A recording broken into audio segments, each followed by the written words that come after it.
And we are live for the first round of the Endurance 2023 season. I am the Pink Pig. We will have comms for the full 9 hours of the 2023 Endurance series. We are here at the 9 hours of Kyalami for the first instalment of... Yes, they are one-off events, but we also like to do a little bit of a championship involved. Currently have 40 drivers or teams set in the server. If you want to have a bit of a focus on your own team, just pop a note in the chat. Mr.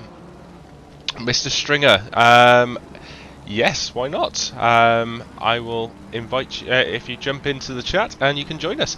Already been offered some company, but if you are the first time joiner in Formula Racing League and the first time viewing the Twitch, please just drop us a subscribe and hopefully you enjoy the show.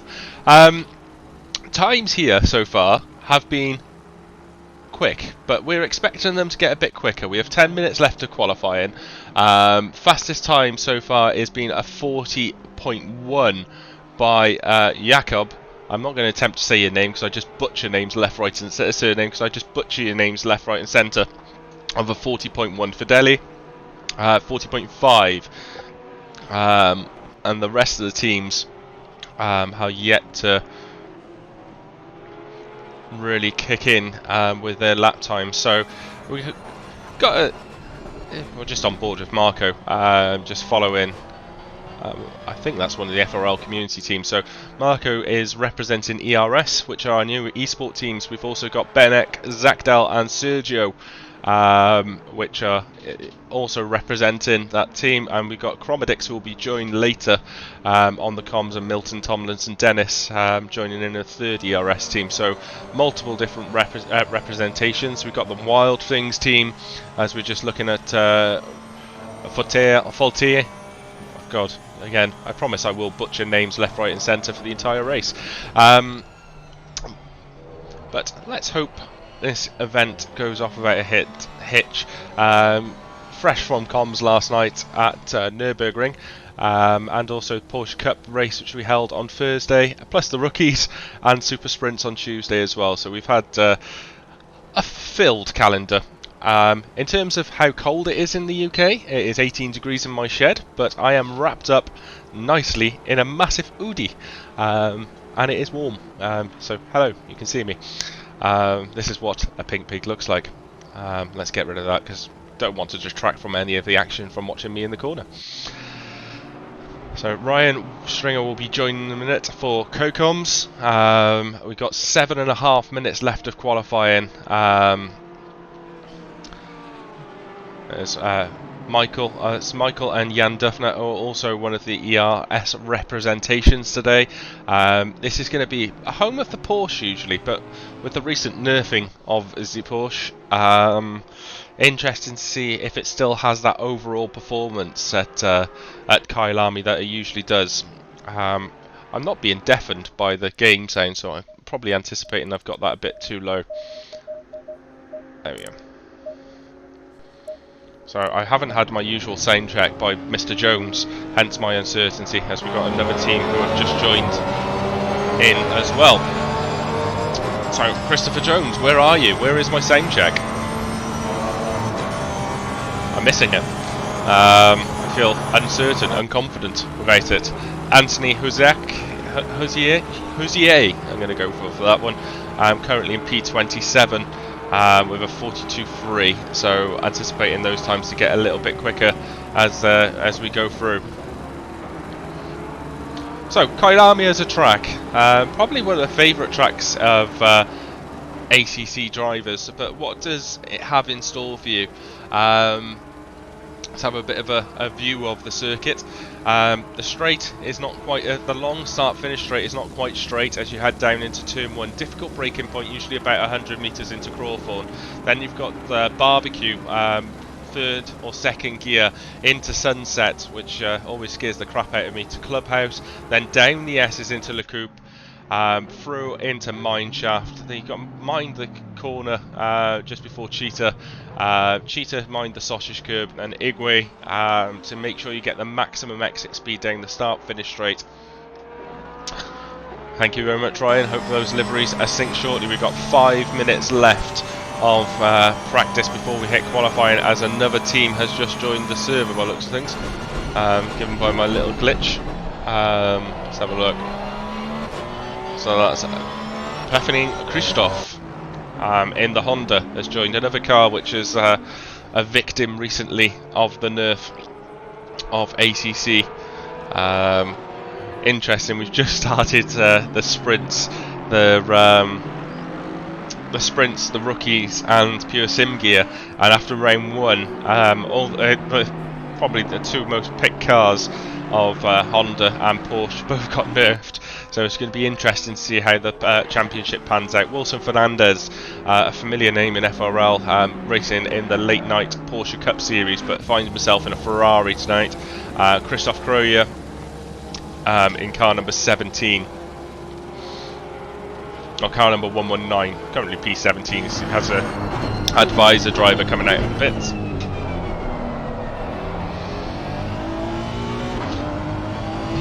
Interesting to see, or understand, as I think that was Marco, off of the left-hand side.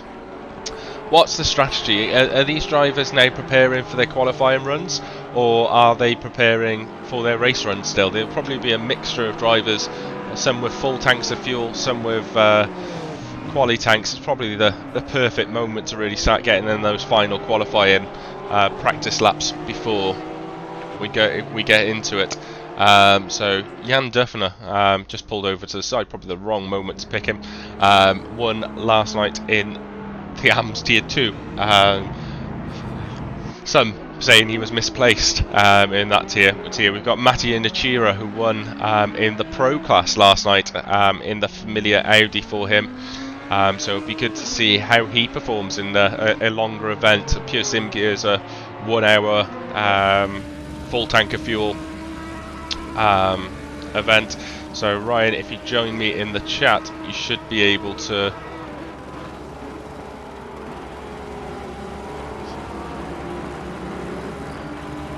Hello, Mr. Stringer, how are you, sir? Hello, sir, how are you? I'm not too bad. So you fancied sitting and joining some comms? I was just sitting and chilling, and then I just see this notification come up on Twitch saying you've been mentioned. I'm like, oh no. Yes, that's my attempt of trying to get as many people in to watch the event as possible. So I always just put you've been mentioned. I saw a wonderful Twitch streamer use that technique, but she has about 20,000 people watching her at one time. We don't quite get that yet. Hopefully it'll be sooner than later. So, what were your original plans for today? Was it just sitting there chilling? I genuinely was gonna just sit and do LFM or do whatever. So. Yeah, well, you can join me for the next 3 hours or for whatever portion of that you wish. We got Christopher Gedman and Neil Woodward commentating from hour 3 to hour 6, and Chromadex for the final 3 hours. So we have a day full of comms. So we're just seeing Ian Thompson possibly behind, is it? In the Porsche, or is that somebody else? Porsche? Oh no, Ian Thompson's in front. What was that? 151. That's Katie, I think. No, he's got a Assetto. So we're just on board with Mattia Nishira at the moment, as he's just completing his laps. Sorry, just sorting my screens out. Just me being me. 151 is down to P38. Oh yeah. So, hello James and Ryan. Hello Christopher. How are you, sir? You didn't give me my sound check. I've been feeling quite uncertain for a while. And Keddy will always be 737s. Yes, absolutely. Keddy will always... He is not 737 though. Is he not? He's number 5. Oh, wow. He's in P15, P16 at the moment. Yeah, that's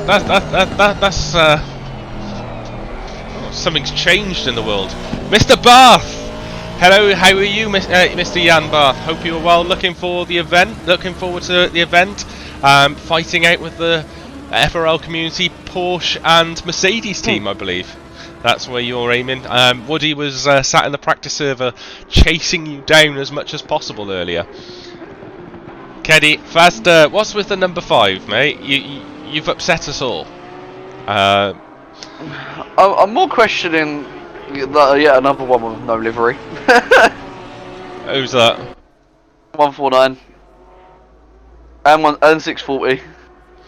Well, we can only Saturn. Right, okay. It's because the team name is ERS Saturn 5, so they've chosen to use number 5. I think that's the reason why that's been set. So we're just coming to the end of practice now, before we go into qualifying. I thought there was meant to be GT4s in this. There was. So what the original plan was 35 GT3 teams and 15 GT4 teams. We had about 15 GT4 teams registered. However, none of them had the license applied to them, so we had to remove a couple of teams. Then it ended up being about 6 teams without the license. So sadly, because it was under the threshold of 10, we switched over to GT3 teams. So now we have a grid of GT3 cars. Ah, fair enough. So that's why there was a little bit of a switch. So we got 41 teams in, so only 3 teams haven't managed to join. Just right at the end of practice now, before qualifying. It's getting to squeaky bum time. Oh, I'm not liking the look of. I don't know where he's gone. I was just looking at the timetable of people in the lobby and what teams are teams. 978 solo driver. Oh yes, Roman. I did see that is in the registration. Kind of sat there and was going, is he really going to try and do the 9 hours? But yes, he is. We've got drivers just making their way out onto track at the moment, so they have 25 minutes of qualifying before the race. So, young Derek is racing today. Yes. So I'm in a team with Derek Bruh, Chris Sauter, and Robbie Robstra. I'll be driving from hour 4 for 2 hours. So I'm looking forward to. Doing commentary and going straight into racing. Well, I've got an hour break, so as soon as I finished comms at the end of hour 3, I will be having some time to myself, and then jumping into a practice server for a couple of laps, and then going to destroy my team's race for 3 hours. Yeah. Just on board is Jonas Baggersgaard from Denmark. as he's going for his first outing. I think he is the first car out on track. So let's have a look at see how he tackles a lap of Kyalami. Temperature is 27 degrees, air temperature 34 track, and it's going to be clear for the duration of the event. So Jonas going through the final corner, getting the foot down on the start-finish straight. Let's see if we can get a view from Jonas in the Aston Martin, car number 144, of how he drives. So looking for the 100 meter board on the right-hand side, bringing the car across to the apex in first gear, getting the power down as early as possible. Sweep to the right, take the right-hand side curb to minimise the distance to left-hander. He's managed to keep it on. Now into Sunset. Go onto the back curbs as much as possible. Stay in fourth gear. He's shifted down to third to get the traction coming out. Take the exit curb over to the right hand side as quick as possible before you head down towards the S's. Second gear again. See if you can get up to fourth before the braking zone. No, stays in third. Tackles the entry curb. Sweep it back over to the right hand side. That's a good use of the curb on the left hand side. Into the hairpin. Number 420 is spun. First gear coming down, heading down towards Mineshaft. There is a car in front. I'm not sure if he's on an outlap or not, but we're going to stay with Jonas as he goes through Mineshaft. Stay to the left hand side as much as possible for the braking zone into the right hander. Jonas is going to have to be careful. We're coming into the final two corners. It is the M25. Oh, is it? During the weekday. Oh, yeah. Stay now. Yeah, that's ruined his lap. Not the best. M25 on a Monday morning, as you just said. I just realised that the 144 and the 14 are teammates. Identical liveries. Yes. Oh, it's quite a nice livery as well. So Lucas Weiss sets a 41.0. Despite going through the M25, they have still managed absolutely rapid laps. Well, rapid for me. Smiley puts in the chat, tickets. I'm hoping they're going to have 21 more minutes to be able to set a lap faster than that, and then it becomes quite irrelevant. But yeah, that's interesting. We're just jumping on board with Martin Dalgard going through the final corner down to the start-finish straight. It has a green Aston Martin behind him, back on board with Lucas Weiss. Capriano sets the fastest lap of the session so far with a 40.835. Chris Smiley suggests we should disqualify the 12 parked cars. I think that might be a bit harsh, although we would gain, I would gain automatically 12 positions without doing anything. Yeah. I'm just looking at the teams, and there are some teams that are quite threatening, in my opinion. One being the team of Mr. Zachdale and Mr. Sergio. That seems a bit of a deadly team. Yeah. 331. So, sorry, just joys of endurance races. You get multiple different tags as you're trying to do something. So I'm not sure. Has it pinged in the server, the Twitch? Yes, it has. It has. Yeah. You've already checked. Yeah. So hello, Mr. Lock and Load. The commentator seems hot. The dude, and it's me, the dude from Sheffield. Yes, I'm definitely. Or you were referring to Chris as the dude from Sheffield. We don't know. So to Tobias Mink goes into P1 with a 40.7. There's still a lot of cars on track. Martin Dalgard has flappy bonnet syndrome, but he still fancies completing his lap currently in P28. Matteo Nichiro was shown as a yellow flag and has gone into the pit straight away. What are you doing today, Mr. JR? And hopefully you're going to have a nice day watching us. So Dalgard is in P30. Antonio Fedeli, who's probably going to be one of my favourite teams to win this race today. I was having a look at driver ratings before the event start, and Fideli's got the second highest driver rating in FRL of something like 97.2. Wow. And that's just purely from doing endurance races. He hasn't competed in any of the pure sim gear sprints. Well, definitely not the rookies. But he hasn't competed in anything other than endurance events. I've now officially moved back up to the pros. Yes, well, I think you can still stay in the season. The events you've registered. It's more taking effect from next season. It says that I'm now in pro, so am I racing as an AM or am I racing as pro? Yeah. What season have you signed up to? The Supers. Super sprints. I can move you. Well, we can have a chat afterwards, but I can move you into. I can move you into pro if that's where you prefer to race. Possibly. Let me know after the race. I want to get at least the win. Yeah. So that's the recent announcement is in terms. So previously we've operated with just pro and AMs. So Tuesdays are split into AM and pro tiers. Rookies are split into tier 1 and tier 2, and pure sim gear is split into an AM and a pro tier.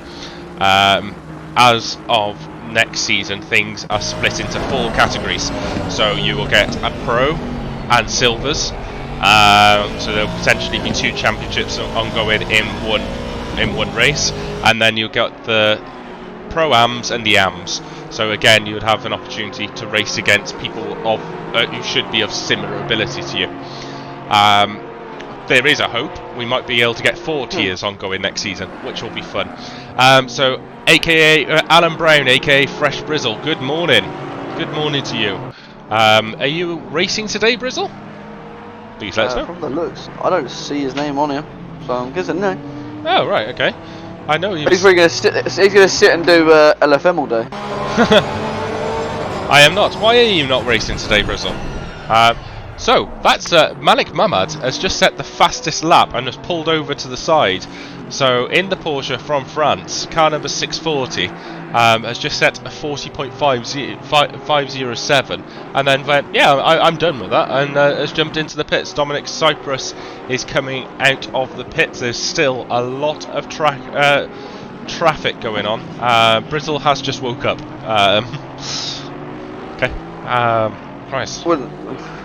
If I had just woke up, I think my wife would have stabbed me and I may be dying and being rushed to hospital. I'm not going to lie, I woke up about an hour ago.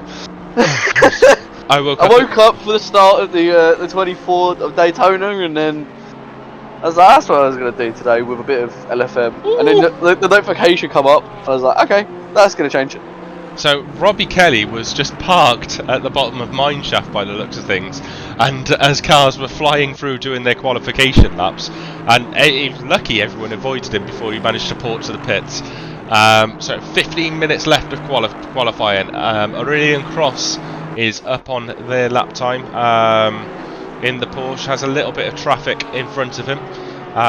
So Chris Sauter asks how we all feeling. How are you feeling, Chris? How are you feeling, Ryan? I'm alright.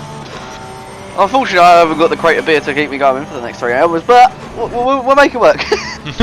I've got some beers in the fridge, but do you know, you can't be drinking and driving. Indeed not. I've also got to walk the dog at some point, which otherwise he's not going to be too happy with me.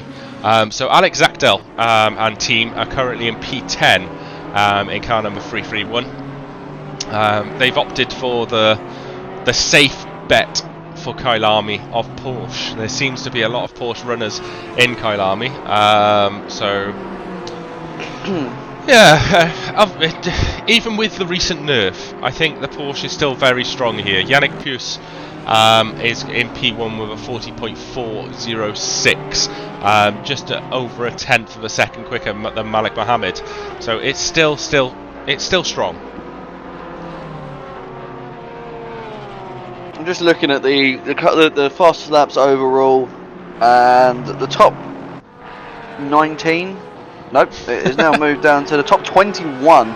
The top 21 are within a second. Wow. Yeah, I haven't noticed that.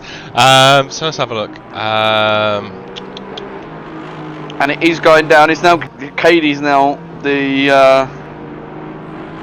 Katie's in 21st, and he is 0.967 seconds. Yeah, and then you've got Goldsev, who's only just over a second behind. So hello, Project Reborn, car number 640 here. So that's Malik Mohammed, which you've just got on screen at the moment, in the Porsche last lap of, well, that was an out lap, but with a 40.507, so that's just over a tenth of a second slower than Yannick Plus. Yannick absolutely loves the Porsche, so this is probably his home track really for Yannick. So yeah, that's. Are we expecting in the next 12 minutes those times to drop below 1 minute 40? Do you think? Just watching the track temperature and the conditions. I mean, we could. It's just depending on if one of these fast boys can get a big enough gap throughout the lap to get a flyer. So when you've got 40, I think it's what, 42 cars? Yeah. 41 cars? You've got 41 cars in the lobby, it's just going to be bumper to bumper. So it's going to be quite hard to find a clean space throughout the lap. So I'm getting a little bit of abuse. So Chris says I am an actual. Chris Jones says I am actually dude from Sheffield though. James is pretend. I know, Smiley. James is a plastic Sheffield man. I'm a full-blown Newportian. Thank you very much, JR. It says he's Welsh, but Welsh dude. No, if they're trying to say that I'm from Sheffield, I'm from like the other side of London. No. They're saying that I'm from Sheffield. Chris Jones is actually from Sheffield. Says he's Welsh, but dude talks better English than me. I've had my Newportian accent beaten out of me from my original jobs of working in call centres. Although I still say round, sound, and pound like a full-blown Newportian. There we go. A nice. Just looking back, just looking through the grid, and looking at some of the liveries, there are some really striker liveries that we're going to see throughout this race. Anyone in particular? Number 46 is currently got my hot shot so far. So number 46, Dominic Ingle. The Iron Brew livery. Derek's going to be drinking that as he goes around the track. I don't think the only time we'll ever see Dominic. 151 looks quite nice. 203. Let's have a look at 151. What position? It would be helpful if I knew what position they are. I'm going back. 40th. So. And then 24th. Yeah, that is a very nice livery from Demo. And then 24, who's just going into the pit lane now. Marcus Schreiber. Oh yes, the Mission Spinow racing team. Yeah. Yes, Dell had a fantastic race last night at Nürburgring. So Marco Keddy is currently going fastest of everyone on track. I think he's currently in P20th, so he's just decided to put the hammer down. I'm not sure whether this. No, I don't think it's flagging up on my screen that he's going to go P1. He goes P19, so that was my system lying to me. Mamik Mohammed currently a tenth of a second up. This could put him close to pole lap time as well. So we're getting towards the business end of qualifying with 10 minutes left. Everyone else has been kind of doing quick laps.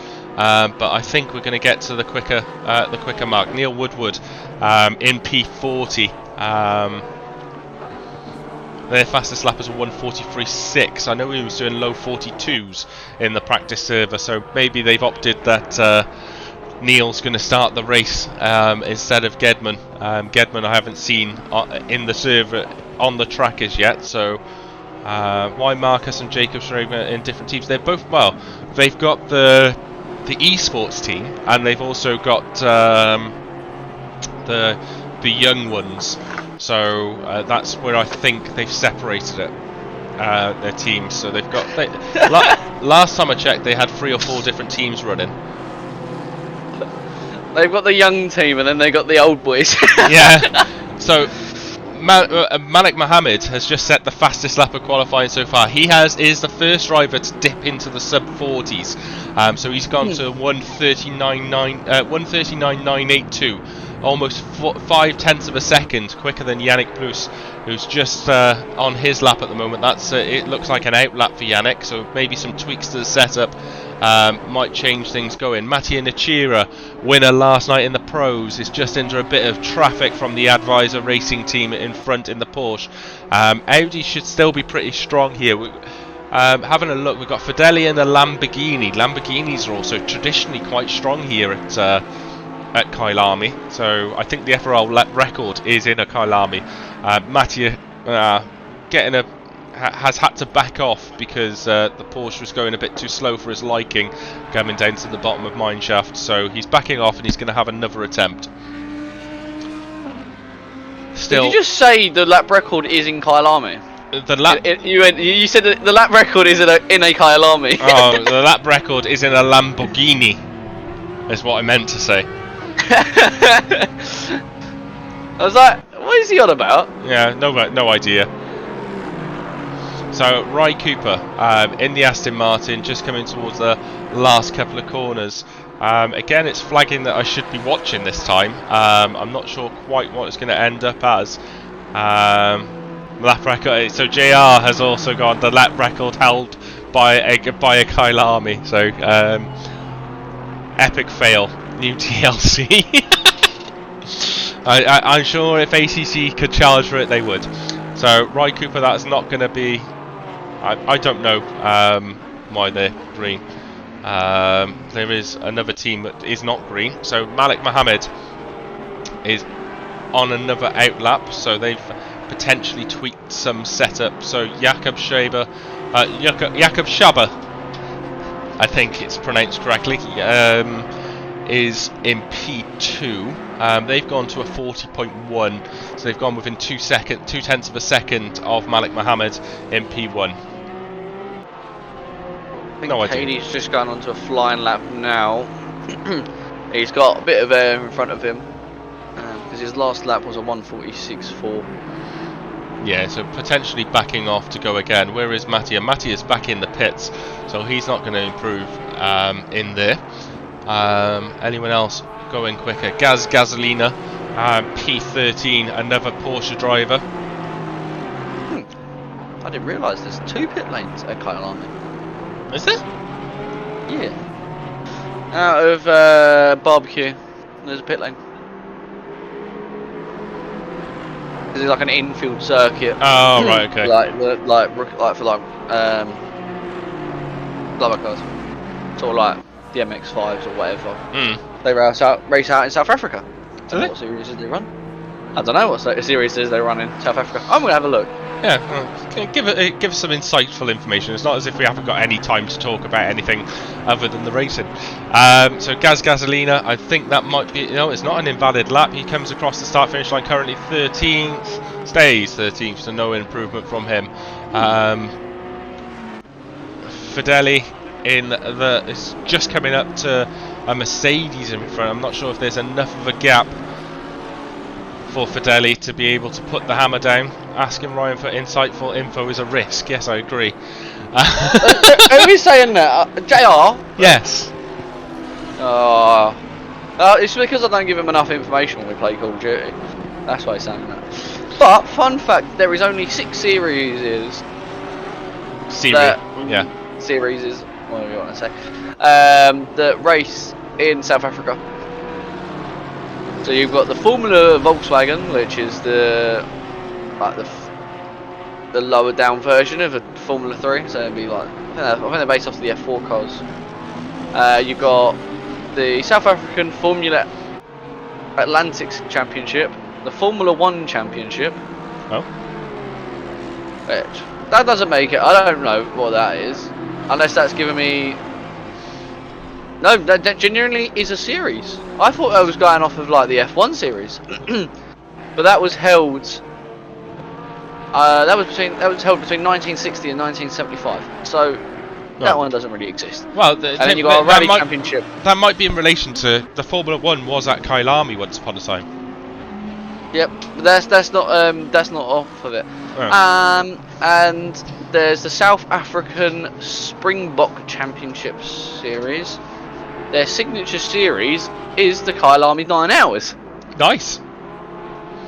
Oh. And the last time they done that race was 1973. Oh right, okay. So that was 14 years before I was born. That was Come on, quick maths. Wait a minute. Faster. What did I say? I can't remember now. 73. So that was 28 years before I was born. Right, I feel old. Does that make you feel old now? A little bit, yes. So last 3 minutes. Mink and Duffner currently in the pits. Malik is still going round the track in P1, pushing every which way he can. Jakob Schreiber is just coming down towards Mineshaft in P2. Yannick Plus in the other mission spin-out team in P3. Lucas Weiss in P4 in the Aston Martin. I don't think he's currently a tenth of a second up. That tenth of a second could pop him in P3 on the grid and separate the two mission spin-out teams. Antonio Fedeli has a little bit more of a gap this time as he heads towards the dangerous sausage curb. Bloody 15-year-olds with their Pokemon cards. Do you know what? I was around when the first crate of Pokemon cards was out, and I never collected a single one. So Fedeli pops himself into P4, and he's seeing that as the end of his qualifying. But that is a fantastic lap, 40.4. Yannick Plus is potentially on a lap to beat, to be in contention with Jakob. So he has held P1 for a period of time. Yannick has since been overtaken by Malik and Jakob. Fedeli's done his stint. Lucas Weiss is just starting a new lap, so this will be this will be his last attempt. Jan Duffner is back out of the pits on an out lap. Jonas Baggersgaard in P8. Krzysztof Sladecki in P9. Pandolf Caprino in P10. One of our AMs in 7th. Yes. So Yannick is not up on his time, just going through the final corner. Maybe about a tenth of a second up if he can nail this. Down the start finish rate, currently P3. Is he going to challenge and change positions for Jakob? No, he is not. He will have one more lap to be able to do it. Anyone else? Mattia Nichira's just starting a lap. Has he got enough space in front of him? It looks as though he does to be able to get the hammer down, but currently in P10. At P11, Malik Mohammed going through the final corner on a warm-up lap, ready for his final attempt of qualifying before we tackle 9 hours of Kyalami. Yannick Plus, how is he getting on? No improvements. Jan Duffner, a tenth of a second up on his time in the RS team. Just going through Sunset. Sweep over to the right hand side of the track for the corner ahead. As then he heads into the S's. That might be an invalid lap. No, it is not. He's still good to go. Jakob Schreiber, 0.2 of a second up. We are definitely in the business end of the racing. Jonas Baggersgaard in P8 in the Aston Martin. Going through Mineshaft. Get over to the left hand side of the track as quickly as possible. Is this going to be an improvement for Jonas? Malik has seen the end. He is not going to improve. We still have an opportunity for Jakob Schreiber, Yannick Plus, Jan Duffner, Strajecki. Oh, so Jonas has dived into the pit, so it's not going to be one from him. Next driver to cross the line is going to be Yannick. 10th of a second up, pushing with all his might. Is he going to move ahead of Jakob into P2? Or even, is he going to challenge Malik? No, he is not. He is P3. Half a tenth of a second behind. Mattia Nichira goes across the start-finish line. He stays 11th. That's not going to be an improvement from him. He pulls over to the side. Any other drivers out on track? We've got Osmar in P16, going for his final push. Who else? Matty done. Christoph P13. He's dived into the pits. He's not going to improve. So Osmana Carolia under the Wesset Racing team. Final corner. Get the power down. Is he going to improve from P16? No. He remains P16. We've got Ian Thompson in the chat just saying sorry. As you can see the team names. And actually, I can see the team names. Potentially. No, I can't. As you can see the team names, do you want to give a bit of a rundown of our starting grid? Okay. By team. So, we'll go to the front. Do you want front or back first? Up to you. Here, we'll start from the back. Oh, it's so much harder doing this.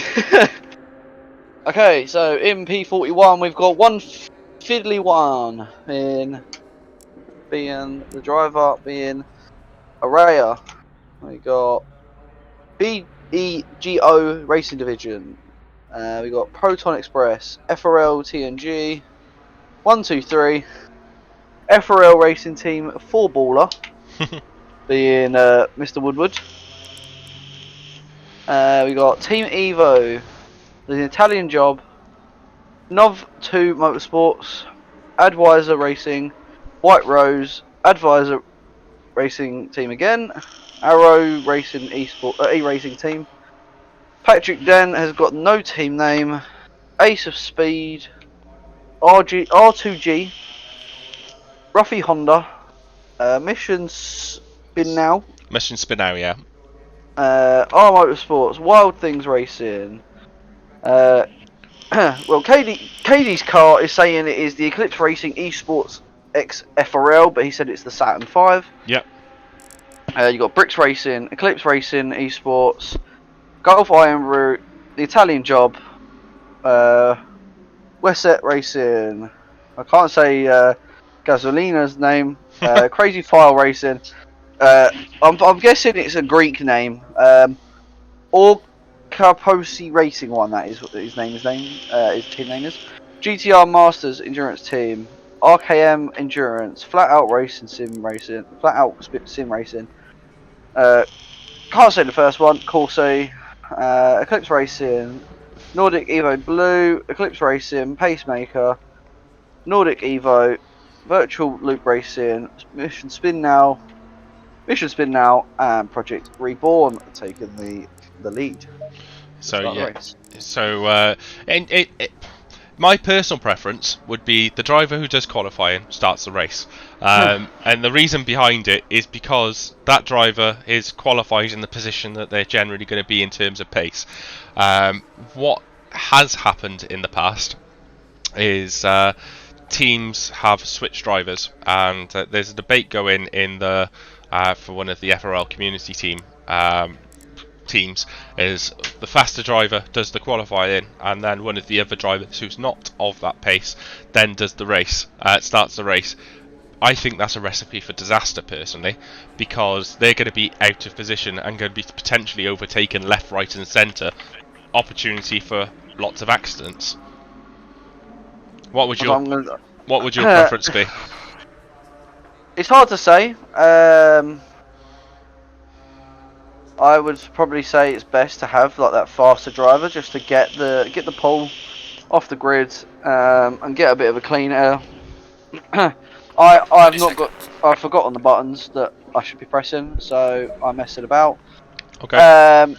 But yeah, I would say it's best to have the pro driver, like the qualifying driver at start, just so you have that control of getting the gap from everyone else, and then putting like the not say slower driver, but the driver that's not as up to the pace as everyone else. Yeah. In later on. Okay, so drivers are just pulling away from the grid now. So Project Reborn missions and the two mission spin out teams go off in single file. We got Antonio Fedeli in P4, Lucas Weiss in 5, Mink in 6th, Duffner 7, Baggersgaard in 8th, Christian Romero aka Chromedix in P9, Caprino in 10, Velazzi starts the race in P11, Luke Crofts in 12th, Christoph in 13th, Sergei Bullison in 14th, Collenberg in 15th, Ket in 16th, Borgio in 17th, Dominic Ingle starts in 18th, Benjamin Eck in 19th, Wilson Fernandez in 20th, Marco Keddy all the way down in 21st, Folte in 22nd, Riddick 23rd, Marcus Schaber in 24th. Then you got Dominic Cyprus in 25th, Pavel Morev in 26th, Pavel Aronov in 27th, Patrick Den once again in P28th, Massimo Viale in 29th, Tom Curtin in the First Advisor Racing Team in 30th, Robert Kelly in 31st, Jan Barth starts in 32nd, Sven Corving in 33rd, Spalino in 34th, Laurent in 35th, Neil Woodward in 36th, Roman Boganov, the solo driver, in 37th. Derek Bruh is starting in 38th. That's news to me. I didn't think he was going to be starting the race. Martin Dalgard in 39th, Rafif Pratasya in 40th, and bringing up the rear is Bimo Aya. Let's have a little bit of a view from what he can see. You can see a lot of. He's probably the yeah, I thought Robbie was starting, but oh no, it has flicked over to Robbie Robstra now. The only reason I was a bit shocked, it said Derek Bruh on my screen, but quite clearly now on the server you can see Robbie Robstra driving. So I'll be joining that team at 4 hours in, which I'm looking forward to actually being able to race. I haven't managed to race in what feels like ages. Well, it's going to be an interesting one to be racing in. Unfortunately, I didn't sign up because I would have enjoyed to have done this race and hoped that it wasn't going to be the same as the 12 hours that I'd done differently. Where we had a 4-man team, and it ended up the only person that could get in was me, and I ended up doing the full 12 hours all on my own. Blisters of a different sort. So it was your fault, Ryan. Yeah, I think it genuinely was. Right. It was actually my fault that we couldn't get into the race. The drivers are going through the final corner in single file. Malek versus Jakob. Jakob is currently in front of Malek. Malek is just in front. On your marks for 9 hours of Kyalami. Get set. We wait. Go! Go! And it is the start of the 9 hours of Kyalami. Malek has the inside line into turn 1.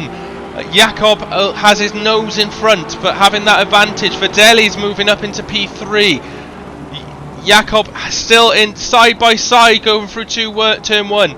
Jakob will have the inside line for the next corner, but Malek again managed to pull away. He has the lead currently into the braking zone, so Malek of Project Reborn Racing leads the 9 hours of Kyalami. Looking through the back of the grid, it looks as though everyone has managed to get away. There's a little bit of dust piling up. One being the Team Evo sim, they spun at turn 1 and they are now back in. They're down in last place. So we'll have a quick check of them at the moment, but Malek has the lead. He has the clean air in front of him. Jakob in the Porsche, Plus in the Porsche, Fideli in the Lamborghini or the Kyalami, Weiss in 5, Mink 6th, Duffner 7th, AB in 8th, Caprino 9th, Christoph in 10th. We'll have a see if we can get the position delta up. Where is it? There it is. So, as the drivers set their first times or their first laps for the next 9 hours, it's going to be. Well, I think this is proper endurance racing. 9 hours, 6 hours is good, but 9 hours is a lot better. 24 hours just killed me for a week. Yannick Plus goes a little bit wide, opens the door for Fideli. Yannick is a little bit of a bottleneck as they start to go down the start-finish straight. Is there any moves going to be made? Donadeo sets the fastest lap so far with 47.7. That's certainly going to be broken as time goes by. Fideli looking to the outside of Yannick Plus, but he's going to be under pressure from Weiss just behind. There's five cars going through turn one very, very close together. Fideli didn't have the best of exit, but the Aston Martin behind makes a little bit of contact. They carry on moving through. Let's have a look towards the back of the grid. We've got Wilson Fernandez, who's gained a couple of positions up into P17. Right at the back, is there anyone who's had to do a pit stop yet? Roman Pogonov is 11.3 seconds behind. Dominic Ingle in P40th, just going down the start-finish straight, going into Sunset. Has the inside line managed to gain the position? He's moved up from 40th to 39th, but has dropped 21 positions since the start of the race. So he looks a bit angry and he wants to be pushing. We've got a car with flappy bonnet syndrome in the Audi just in front of him of Dalgard, who's gained one position since the start, but he's going to probably have to pit depending on what damage that's causing him, as Dominic Ingle tries to go round the outside into the braking zone. That's potentially not going to work, puts him under pressure from Ferreira just behind. Aston Martin sweeps back across, going down into mineshaft. He should have the acceleration out of the corner to be able to get that position. Audi needs to make sure it gives him room. He does. Into the braking zone.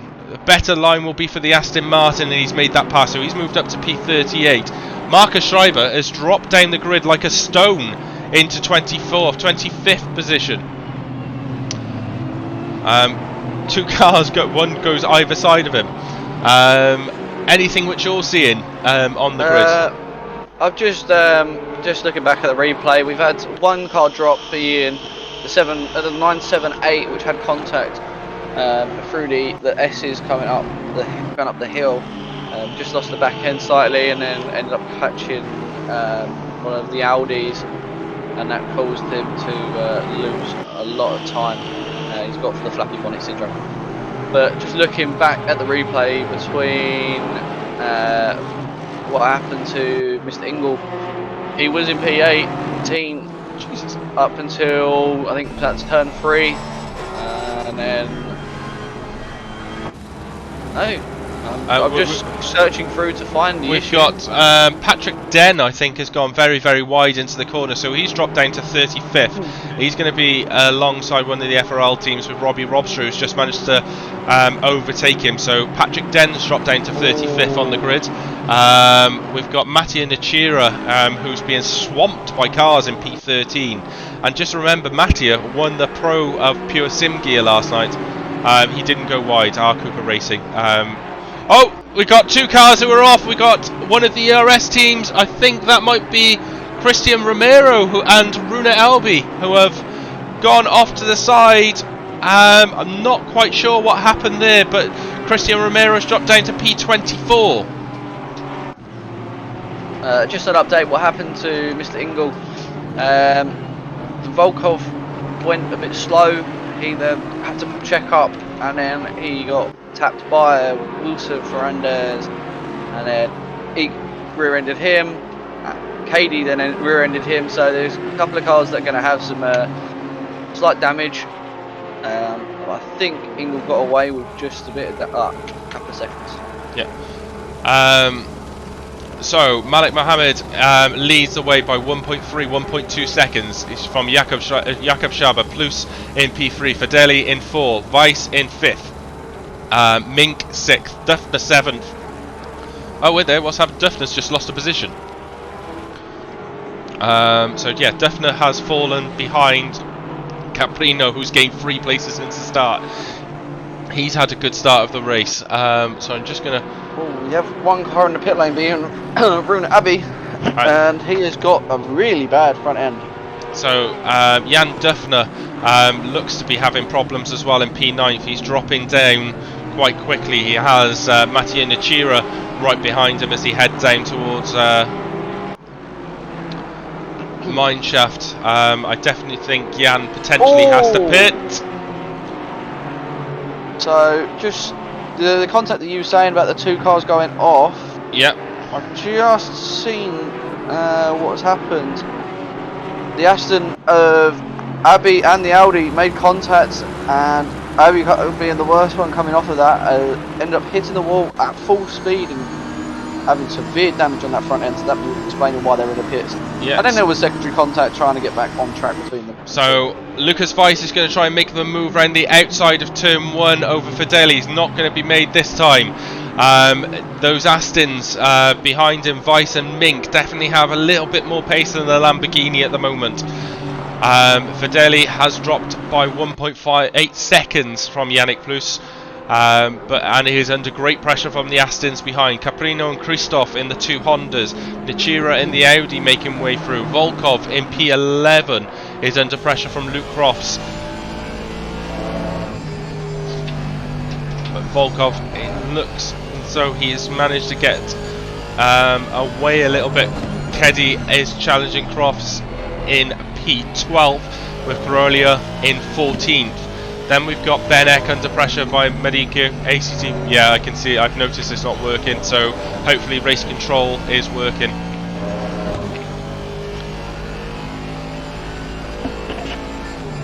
So Keddy under a bit of pressure. Well, there's 3 cars here. There's a Wesset Racing team, there's a Saturn 5 team, and there's the RKM team challenging going down towards Minecraft. So let's hope nothing happens here. I'm pretty sure you just said Minecraft instead of Mineshaft.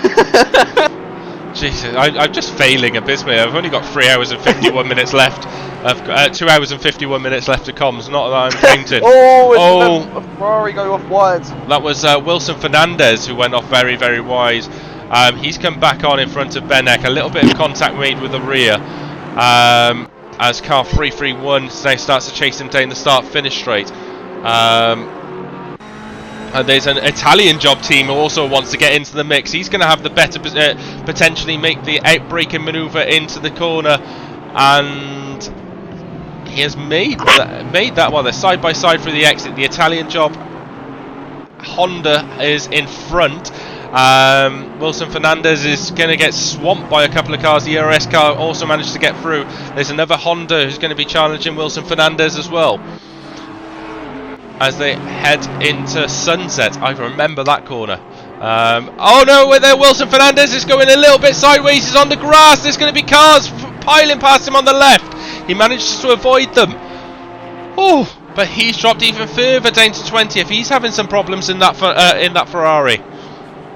Yeah, Ferrari. Nice pink livery Ferrari. There's contact with the Aston Martin in front of Pavel Aronov. So how are our drivers doing at the front of the grid? So Malek is 1.7 seconds in the lead. Then you got Shaba, then Plus, and Fideli is still under pressure from Lucas Weiss.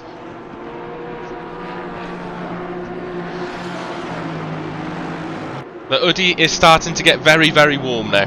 Oh, Christ. I just done the same thing. I just took my jumper off. I literally went for a smoke and I was like, yeah, it's a bit warm. No, it's... So I stopped and took it off. It's 19 degrees in the shed. My feet are bloody freezing.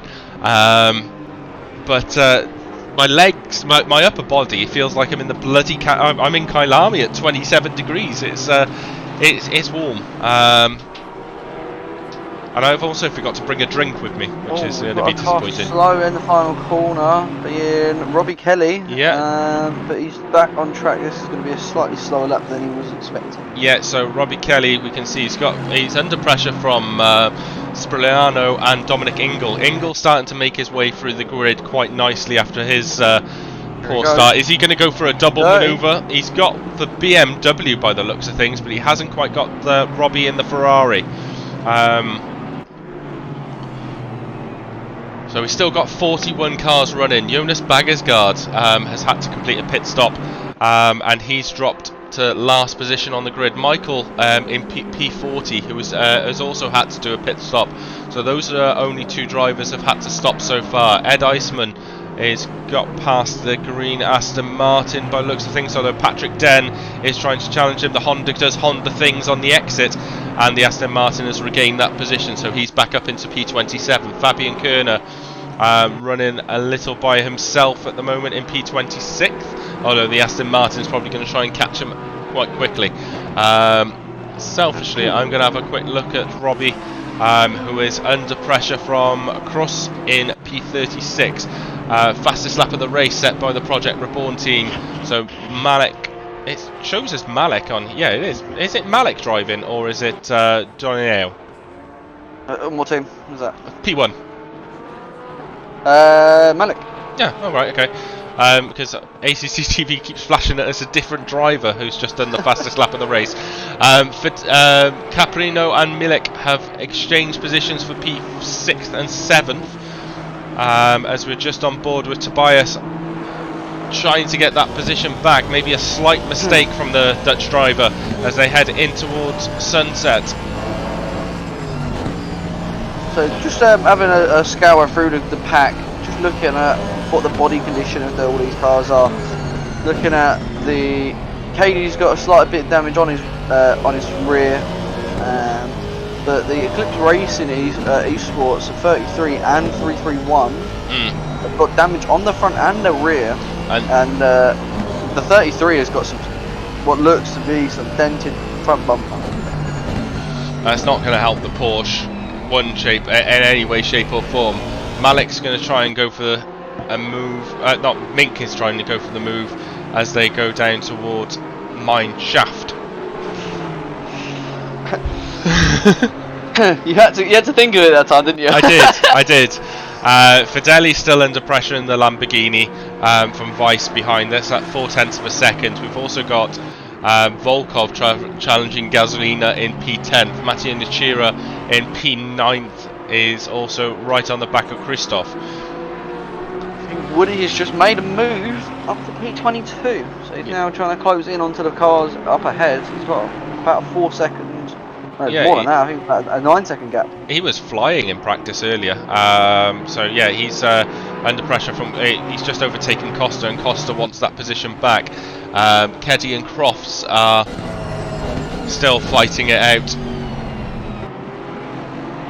as they're going lap by lap within half a second of each other. Pretty much similar situation with Vice and Fideli. Fideli's remaining nice and consistent. His last lap was a 41.992. Vice was a 42.042. Pace at the front of the grid is 41.6 and 41.8 for P2, 42.2 for Yannick Plus, who's dropped back a little bit.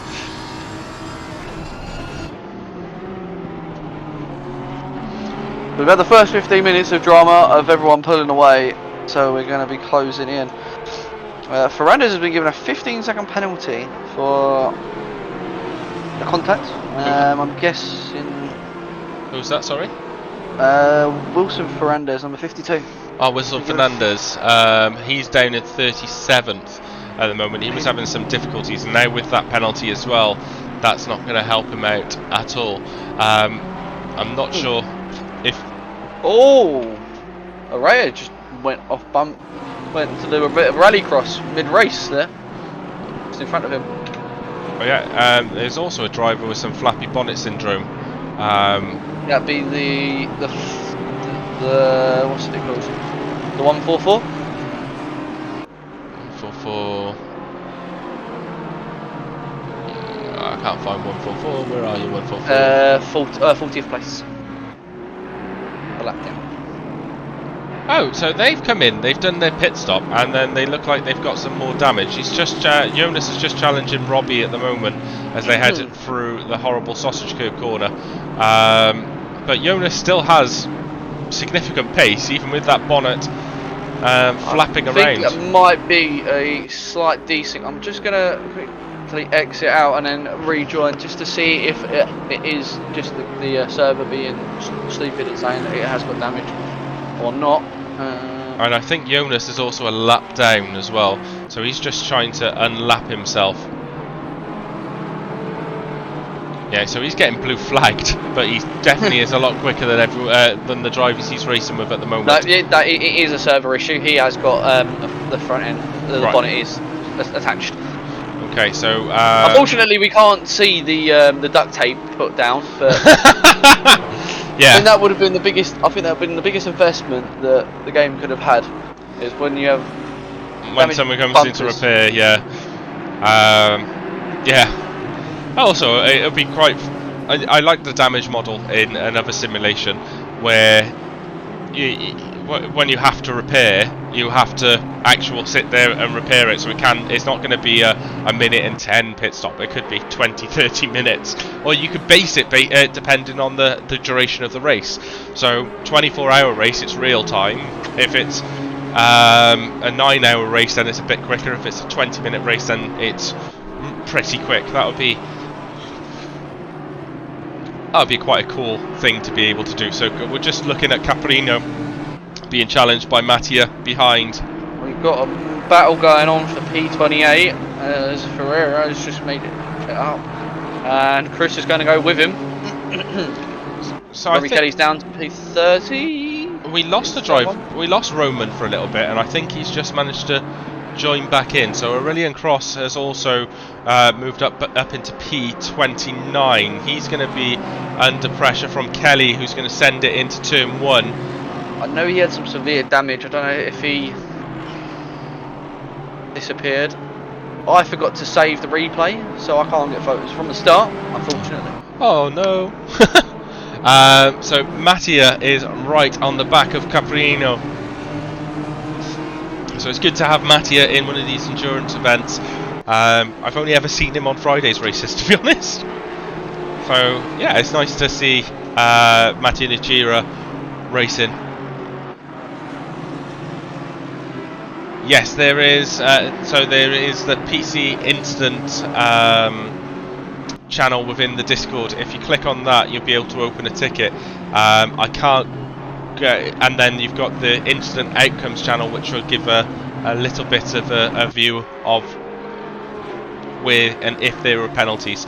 But if you tag one of the PC ACC admins, they'll be able to hopefully answer the question in a bit more detail than I've been able to. I think most of them are racing. That's the issue. No, we've got Derek.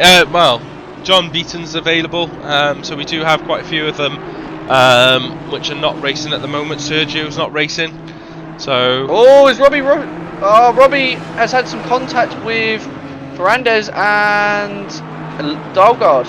Yeah. Also, Fabian Kerner is off on the grass, so he's after his great start. He's dropped back down to P31. Oh, that was a big crash coming into just before mine shaft. Who's that between?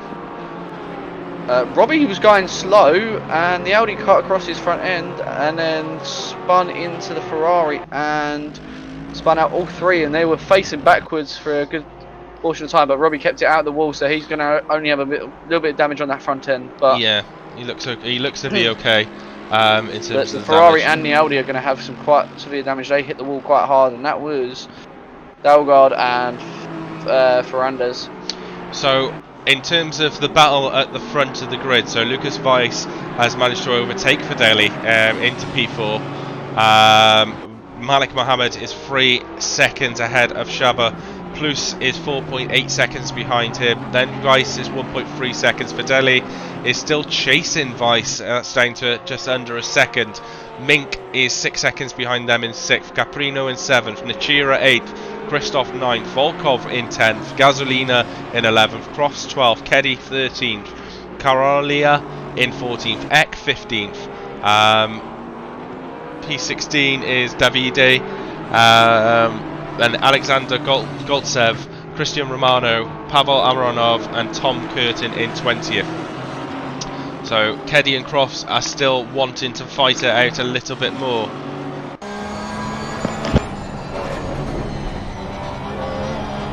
So Rev Rusty says come on car number 50, which is Karelinia. If you can type in the chat how you pronounce that name, I would be greatly appreciative. Mattia Nachira closing down on Caprino.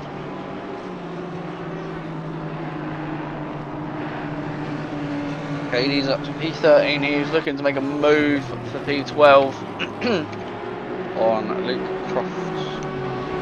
Yeah, that's been something that's brewing for quite a while.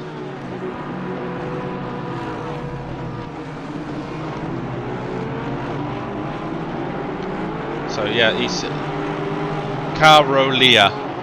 Thank you very much, Rusty. I'll try and remember that for the rest of the race. Carolia. Hopefully I've pronounced that right. Nachira and Caprino and also Christoph challenging away as they go through the last couple of corners into the final corner. Is Mattia going to be in a position, or is he going to have to defend from Christoph? Is yeah. Sandbags, Brizzle, sandbags. Woody says he's Ha ha ha ha. I think he's pro-ab now, but that's a different story.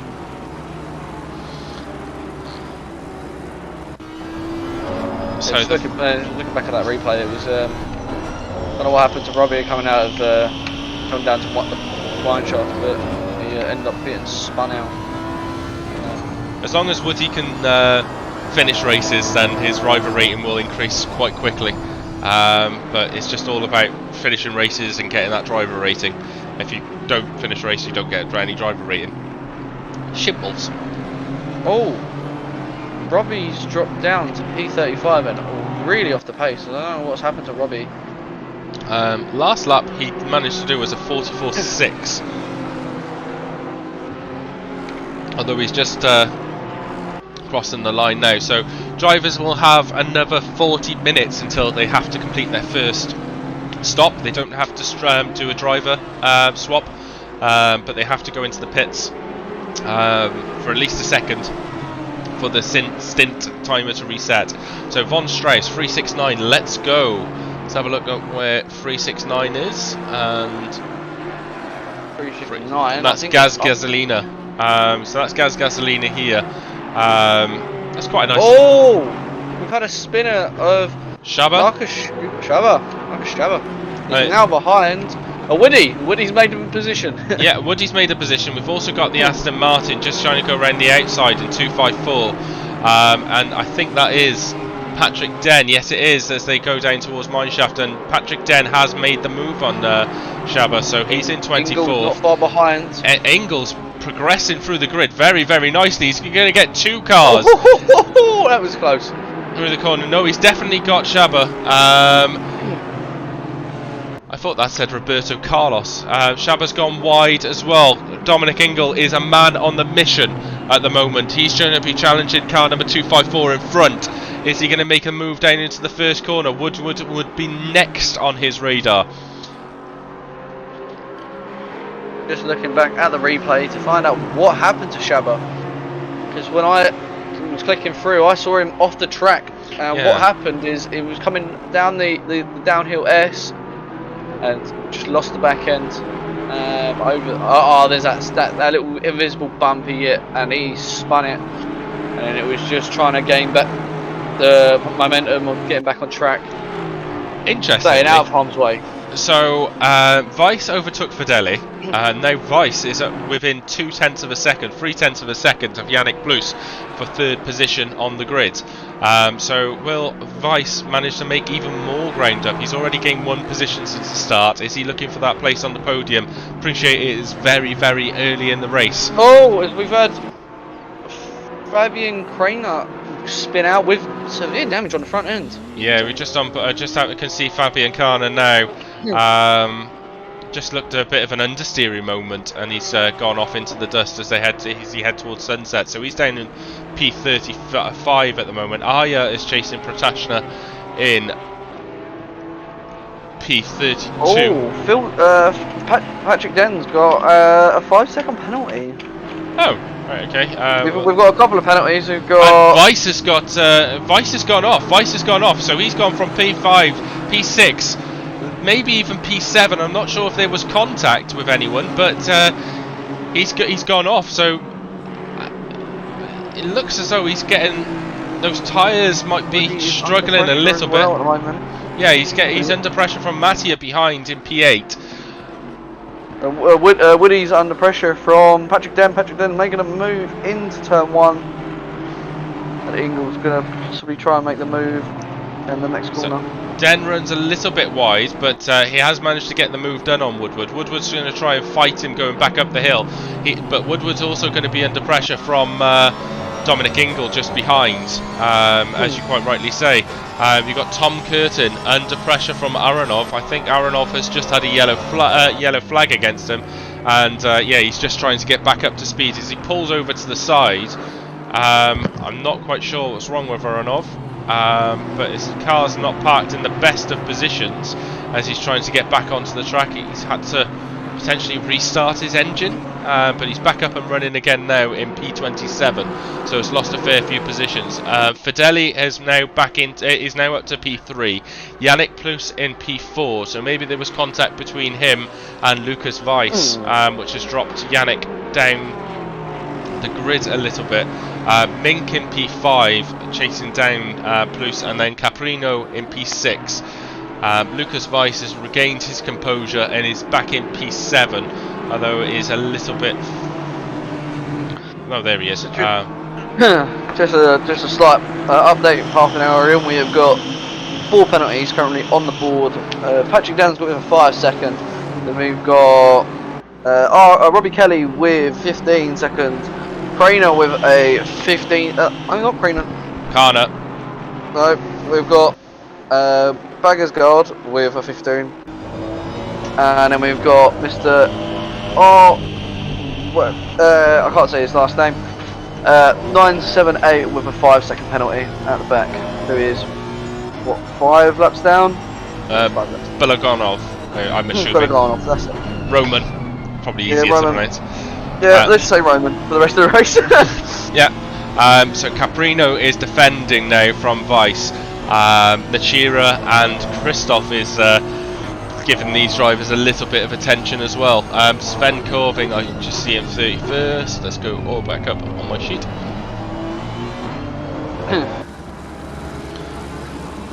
I wonder if that 15-second penalty for Baggersguard has been from that contact with the Audi at Mineshaft.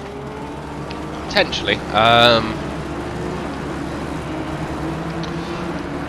Joys of comms, I can't really see what's going on in terms of the instance which are being tracked through.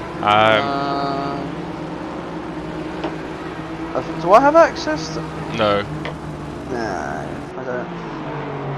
Well, you can, if you look in the Discord, you've got the, in the race control channel, you've got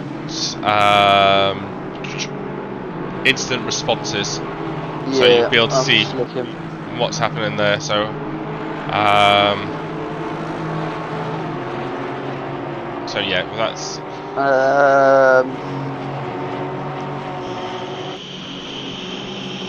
Just looking.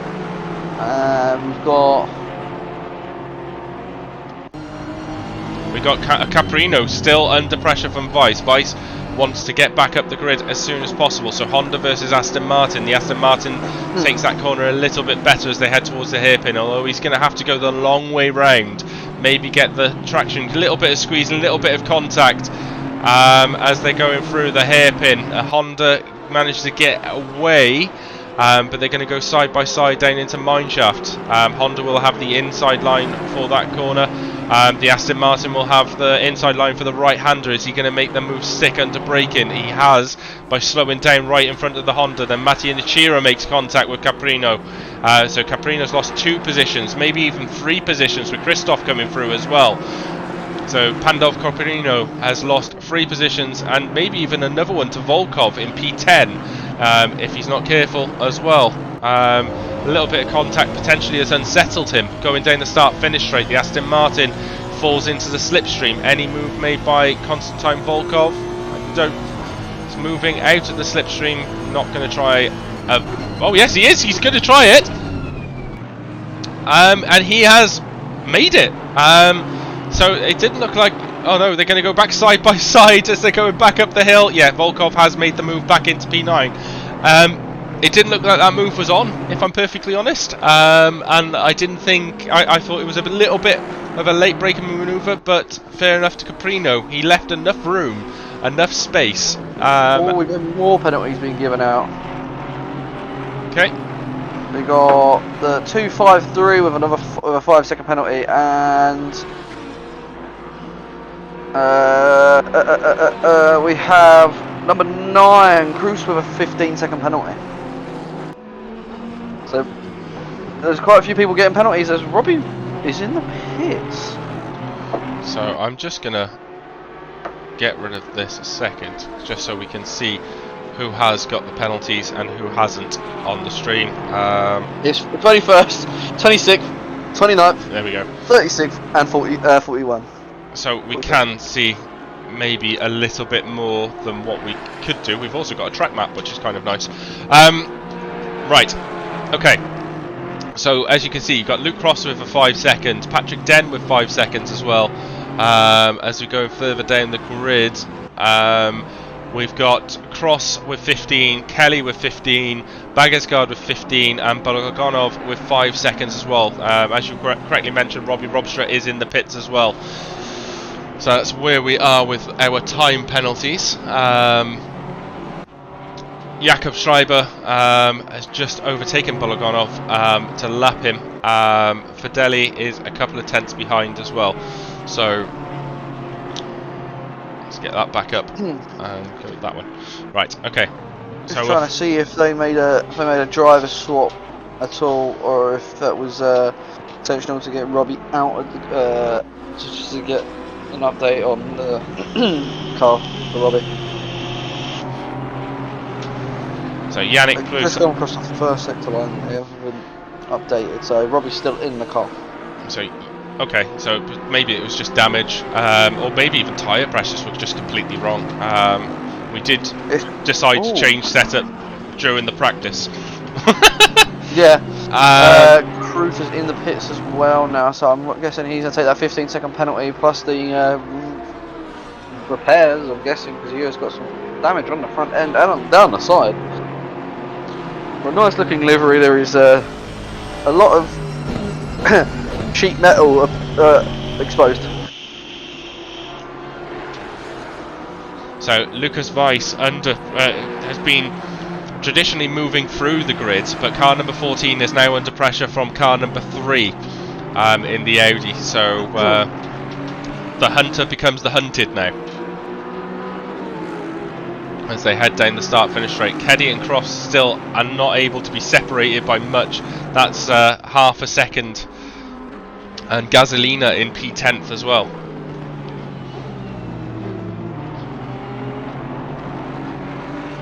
Katie's been on the back of him for the last, say, 20 minutes or so now, and he's just not finding the place to make the move. And I think that he's got Gasolina in front of him now, so they might close up and Katie could make a move here. Oh, as Luke nearly spins himself out, going through sunset.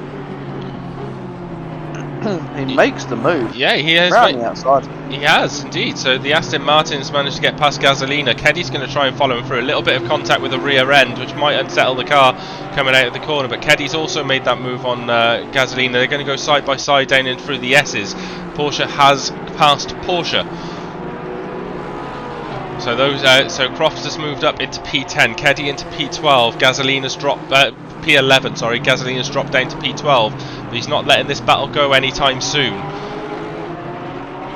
So I think quite good for Saturn 5 team that they've managed to get the move done, so they haven't lost too much touch with Crofts directly in front. Plus and let's have a look. So we got, yeah, I think this is our closest fight at the moment on the grid, with enough cars there. So again, as we mentioned, probably for the first 35 minutes there has been side by side. Keddy's going to takes a tighter line going through the final corner, has gone back into the slipstream. Is there going to be in?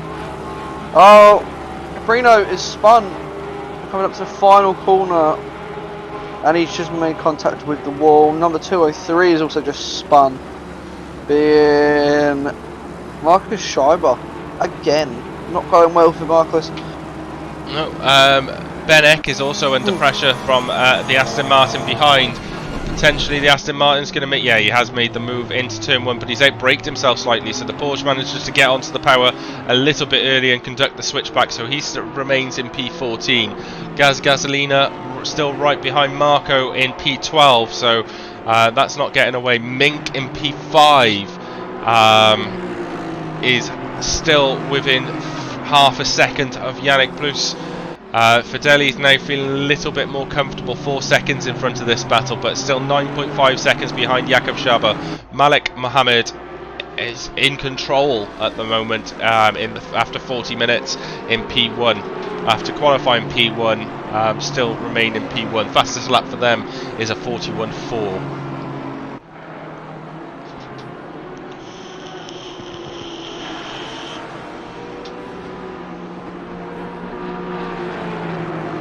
I think the fight should be here, still with 10th, 11th and 12th. Looks as though Luke Crofts has managed to get the hammer down a little bit in the Aston Martin, but every time they go through the final corner, just a slight difference in lines kind of brings the drivers back into contention again. And as you mentioned, you think Marcos has that damage from the beginning of the race?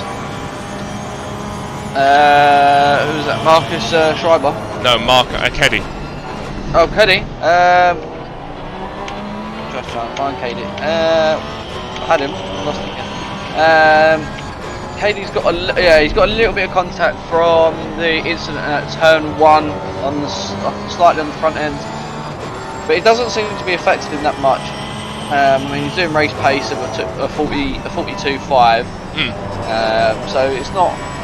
He's not losing massive time, but he's got 4.5 hours of driving to do today, where he's in a two-man team. Yeah. So he's going to be try and keep it clean and hope that he can just gain some positions, which he has made some pit positions from the start. Yeah, he's gained 10. Down to about he was about 20th at the start, so he's closing in slowly. That's the closest he's looked to the back of Crofts all race so far.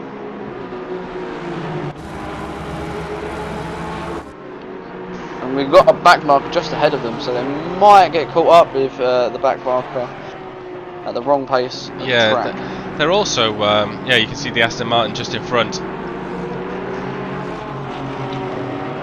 Interesting to see if anyone can use that as an advantage when trying to perform overtakes.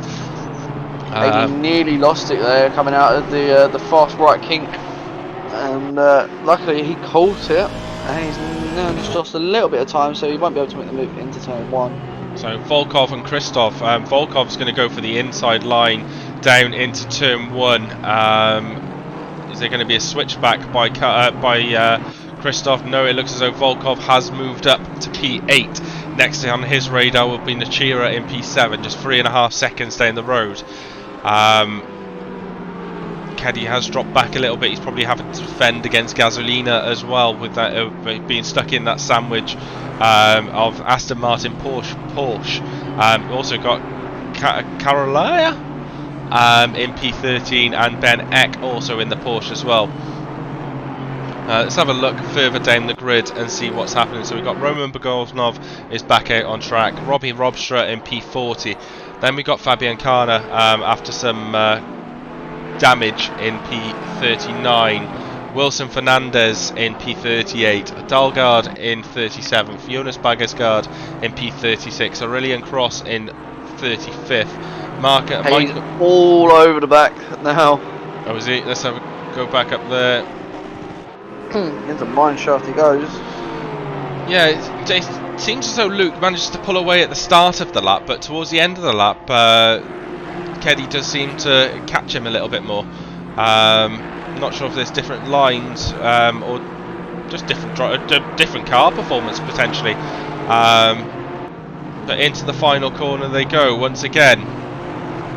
Tighter line. Oh, Luke's gone wide. Luke's gone a little bit wide, but still could make the drive down into turn 1 here. Yeah, that Aston Martin does have some great drive out of the corner though, doesn't it? And that's allowed him to pull back in front and be able to take the corner in some relative comfort without a car on the inside, whereas Marco has Gasolina challenging him into that corner. So it's ebb and flowing.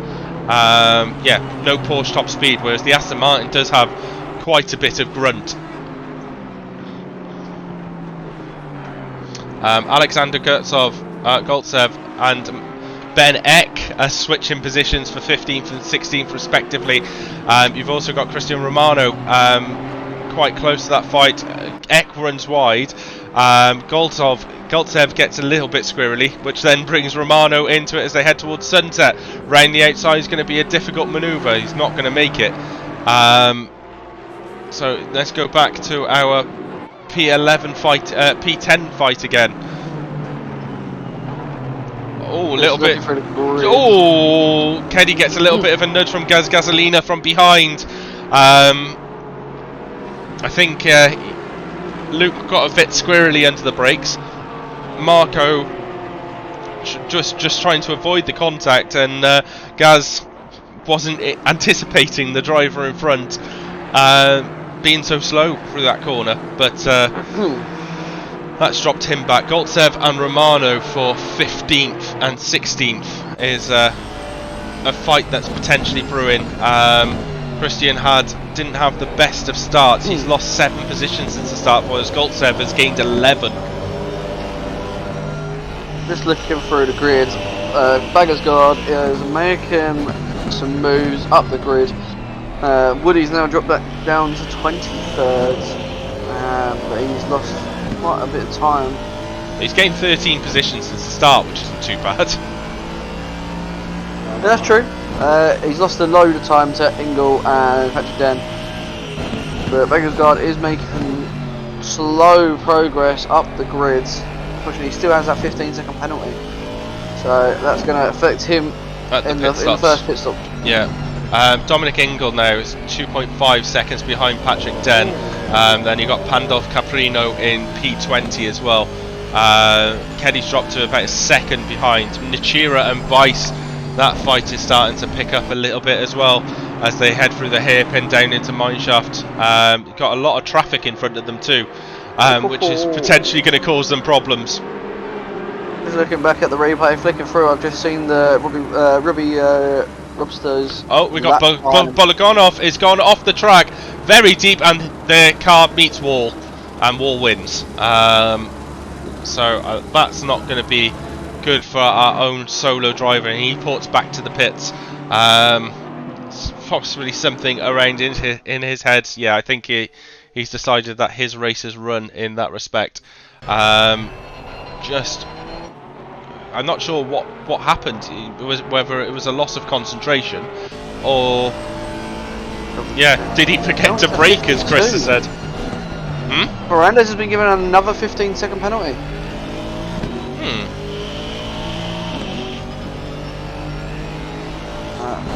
What number is he? 975. Let's see what happened. He left the lobby, didn't he? Who? Bologanov or Fernandez? Oh, so coming into, just jump on board with him. What happened was coming through Mineshaft, he just let through the number 45 Aston, and then just clipped the grass and went straight on, and then he was a passenger into the wall. Right, and he's also decided that is his race run as well, and has jumped out. So heading towards the hairpin now, Keddy's going to try and go around the outside of Luke. I don't think that's probably going to be the best place to be able to make the move under braking, but I thought he was going to attempt the undercut. Luke defends it very well. Marco now right on the rear. Gasolina there as they head towards Mineshaft. But the Aston Martin, as soon as they get on a straight, just has that grunt and pulls away. But under braking and through the corners, the Porsche is a lot quicker. So is that going to even out as the race goes? That seems to even out as the lap progresses and develops. In through the last corner now, into the slipstream. Again, the Aston Martin just has that grunt. The Porsche with no top end just can't make the pass. He isn't able just to stick the car in an uncomfortable place because the Aston Martin is just so much quicker. Obviously with Luke with a great exit from the corner as well, but as soon as they go into the tight twisty sections, the Porsche just climbs back all over the back of him again.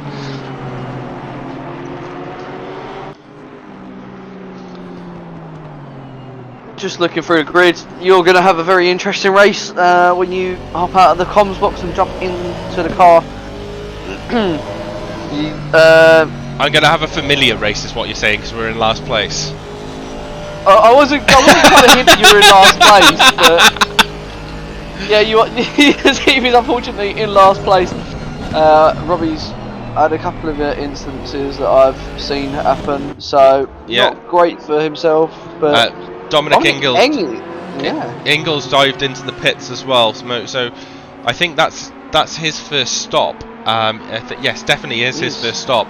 So maybe the damage was just getting a bit too much, or he was just involved in traffic and has just gone, yeah, do you know what? I'm just going to have a pit and see if I can overtake the cars that I was in and around by undercutting them. They will have enough time with 65-minute stints. With 65-minute stints to get that 10-12 minute back. I wonder if they've done the stint so they could possibly get someone else in the car, and maybe there is a faster person in the car. I know Dom from his car. It's Norscan. Oh, Norscan is the other driver. Fortis Norscan. Yeah, Fortis Norscan. So I wonder if Norscan's going to be hopping into the car. We actually have got quite a few dual teams, so we got. Oh, we got two cars who are off into the wall. Yannick Plus is gone. Yannick Plus, and I'm not sure who the other driver was, but Yannick Plus was definitely in the wall, and I think Bimo Arya. So it potentially was a lapped car that Yannick has collided with. So Yannick's dropped now down to P9, and it. Just slided back in front of. I'm not sure. I think that might be a lapped. I think that's Patrick Den. So, Janice come out of the corner, and Anyaya, is that Araya just didn't have the power down and ended up tapping him, which caused them both to hit the wall. But it was worse for Janice. Yeah, definitely, considering the position as well. So Mink is still under pressure from Lucas Weiss. Nachira's not too far behind. We've got Crofts and Keddy in the fight for P10. There's still fights all over the track, which just Yannick Plus is now under pressure from Luke to get into P9. The Norscan has taken over the Yannick's gone wide and Yannick's gone into the pits. So maybe the damage was a bit too great, so that's promoted everyone from behind. Yannick's probably going to have quite a long pit stop to be able to service his car. Caprino in the pits as well as Yannick. Yeah, we got Rob in the box. Costa and Curtin fighting down into mineshaft. Curtin looks as though he's got that position for P8.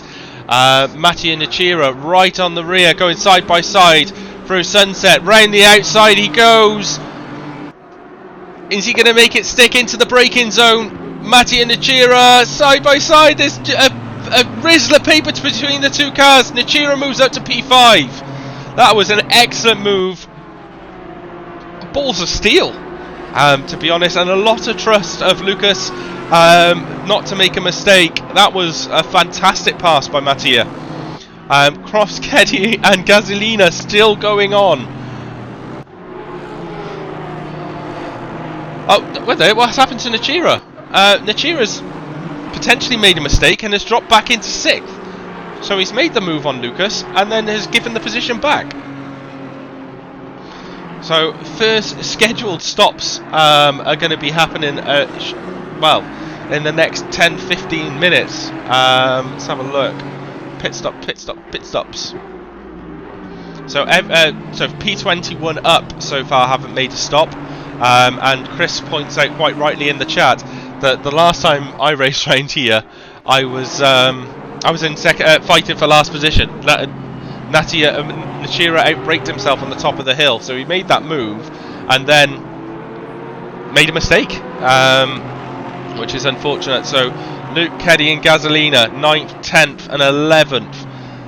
So they've all been promoted because Yannick Plus has pitted. Katie still cannot get past Mr. Croft. No, he and cannot. We've had another penalty given out. Then is now on to 10 seconds. Quite a few 15-second penalties up ahead, behind, further back. So there's quite a few coming on, but as you said earlier about looking in the instant outcomes, in the instant responses, they've actually only had one put in. It was it says the penalty was applied in game. Okay. Okay, it might be running through race control still then. Obviously I can't see what's going on in the chats. So again into the braking zone of the hairpin, the Constantina once more going down into mine shaft. Have to really consciously make sure it's not Minecraft. Nachira is back on the rear of Lucas Weiss. I was looking at those Asetec pedals. They look quite nice. Just looking at the rear spoiler of Lucas Weiss. I've not looked at their pedals. Not cheap. Probably not. No. Nachira's fallen back down. So after all that work, making that move, sadly Nachira's dropped back after that mistake. Has had to drop back a bit. However, Lucas has struggled through the corner, and Mattia is closed back in again. How many mission win now cars is there in this race? There was 4. There is 4. Okay, I've just seen one that I've not seen at all this whole race. I don't know if they've swapped driver. I'm just gonna have a look. 2, 1, 2. Oh, yeah, they have swapped driver. That would have been Janik. Right. So Jules Alman has taken over. So the fight continues. So Keddy is now under pressure from Gasolina as they're going through a lap car, and the lap car has made contact with Gaz. Just approaching the S's, and unfortunately contact was made, which has also affected Kyalami by the looks of things. But he still remains in P12. Gasolina in P11, but that is made sure that Gaz has dropped quite far behind Marco while that fight was going on for about the last 30 minutes. The high-end stuff is always expensive, yes. I agree, Chris. Tom Curtin and Roberto Costa are continuously wanting to go side by side, exchanging positions. Tom has made great progress through the grid. Woodward's now up to P20th. Patrick Dennett to 19th. Costa has gained 11 positions. Tom Curtin has gained 13 positions since the start. Lady is in the pit lane. He is indeed. Possibly going for the undercut on Crofts. It'll be interesting to see if Fulvio takes over as well. Costa's going to go try and make a move around the outside.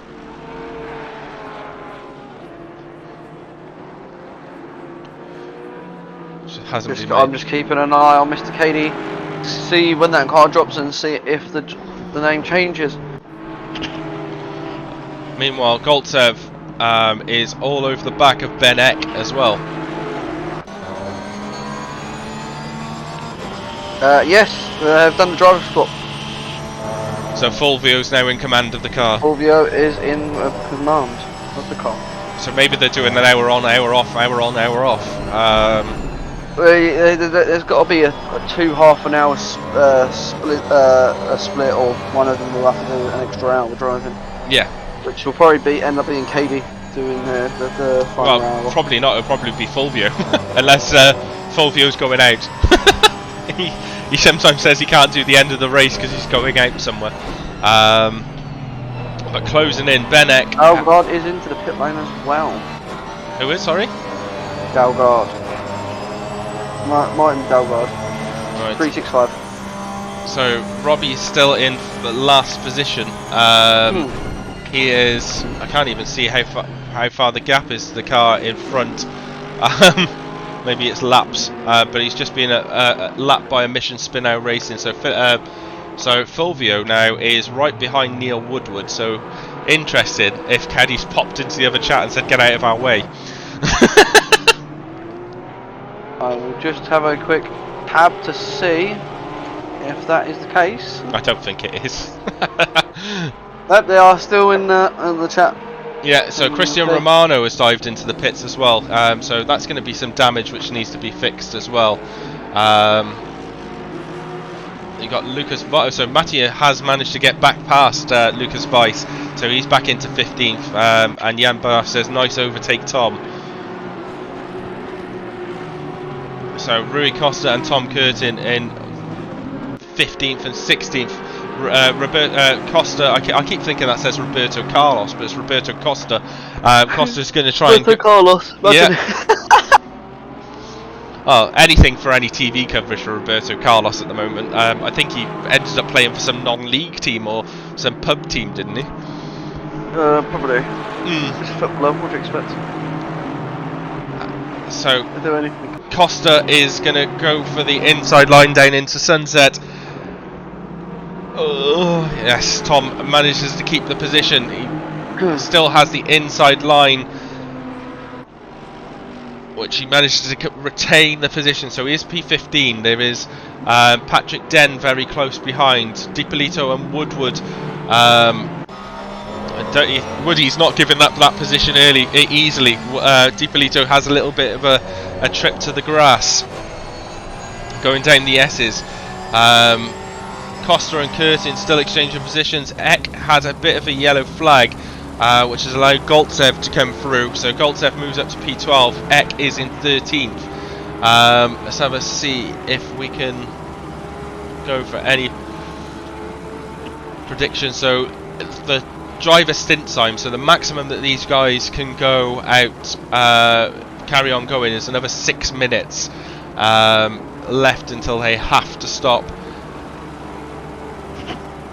So Malik Mohammed, a driver which we haven't seen very much at all since the start of the race, is leading the way by 10 seconds over Jakob Schreiber. Eisman has gone into the pits. Kurting and Den have made contact. And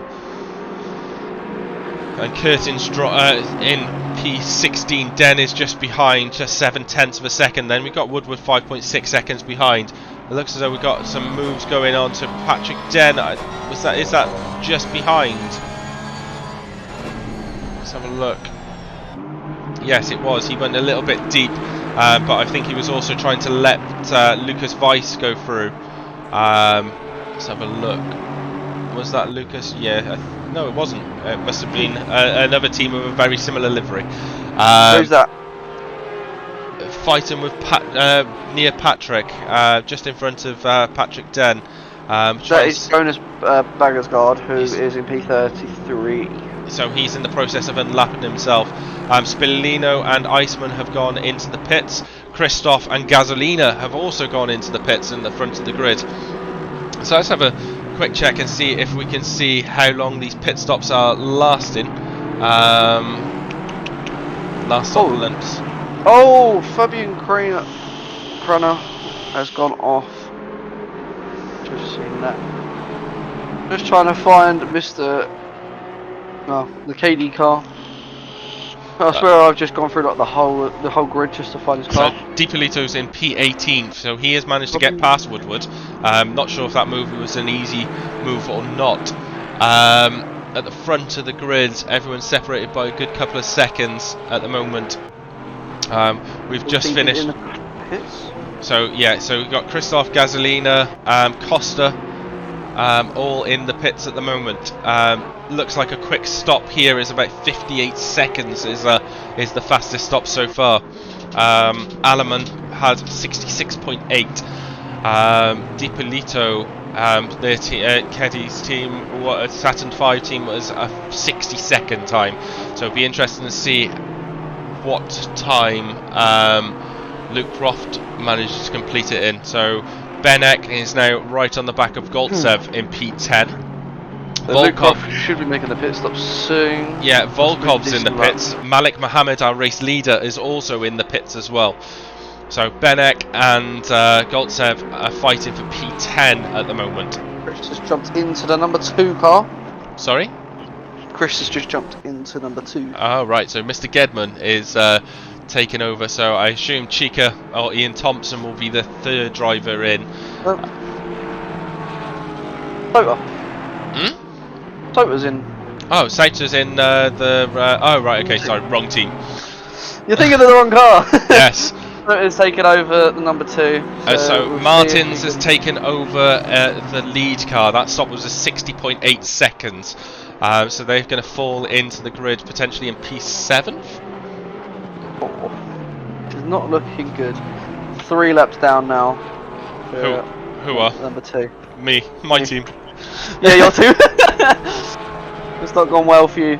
I've just. Tom Curtin and Patrick Den have also gone into the pits as well from P13 and 14th respectively. So the top 6 have yet to pit, but that stop is going to be due in the next 2 minutes. So potentially the next lap. Alex Martins. Oh, we've had someone spin. With Leon Washer, the 203. Mission win now, spin now. Not going well for the number 203. No, as we've got Fendali has just dived into the pits as well. I've just seen in the background. So that's P3 overall has gone into the pits. There's a lot of traffic approaching the pit corner. So car 230 has also gone in for his stop. Tobias Mink, Mattia Nichira and Lucas Weiss are all stopping at the same time. So the racing bit is done for the moment. Drivers get to have a couple of seconds to chill out. It's all down to the pit crews and what work they do. So Luke Crofts has also stopped as well. So interesting to see. Taking that 5-second penalty. Yes. Oh, as we've had someone miss the pit box. Who's that? We've had Fideli. Right. Okay, that's going to hurt him quite. He drove all the way down the pit lane and has reversed all the way back. Oh, he's lucky he didn't get a disqualification. I was just thinking the same thing. So from 3rd down to 9th of all in the pits, we're on board with DiPolito at the moment. Let's have a look at Luke. So they're going to have that extra 5 seconds to serve at their stop. So he is quite slow at getting underway for car number 9. Now they're back underway. Cameron Hunt has jumped into the 253. RKM Endurance, and Fafio is coming across the line. Yeah, DiPolito's quite substantially ahead. I think there was some issues at the stop. Penalty. Yeah, 5-second penalty, plus it looked like some issues. So Sergei Mace is going side by side with Jensen. So this is Konstantin Volkov's team earlier, but Sergei Mace wants to make that move. Oh my god, the mega reverse in the pit of the Lambo. Drive-through has been given to Cameron Hunt. Oh. What is that for? Is that I can't see what that was given for. I don't know if that is. I don't know, but Sergei Mace wants to push Jensen through the corner, but I'm assuming that's an in-game one that's been given. Possibly. DiPolito has pulled a massive gap on Thomas van der Struth. Yeah, 4.2 seconds. We're on board with Sergei Mace at the moment, pushing Jensen through the corners as they head into Mine Shaft. The inside line is going to be given. He's going to have the outside line for the next corner though, so that's going to give Jensen potentially an advantage. The Aston Martin runs quite deep, gets on the power and makes the move. That is an aggressive from Brian there. Yeah, an aggressive manoeuvre.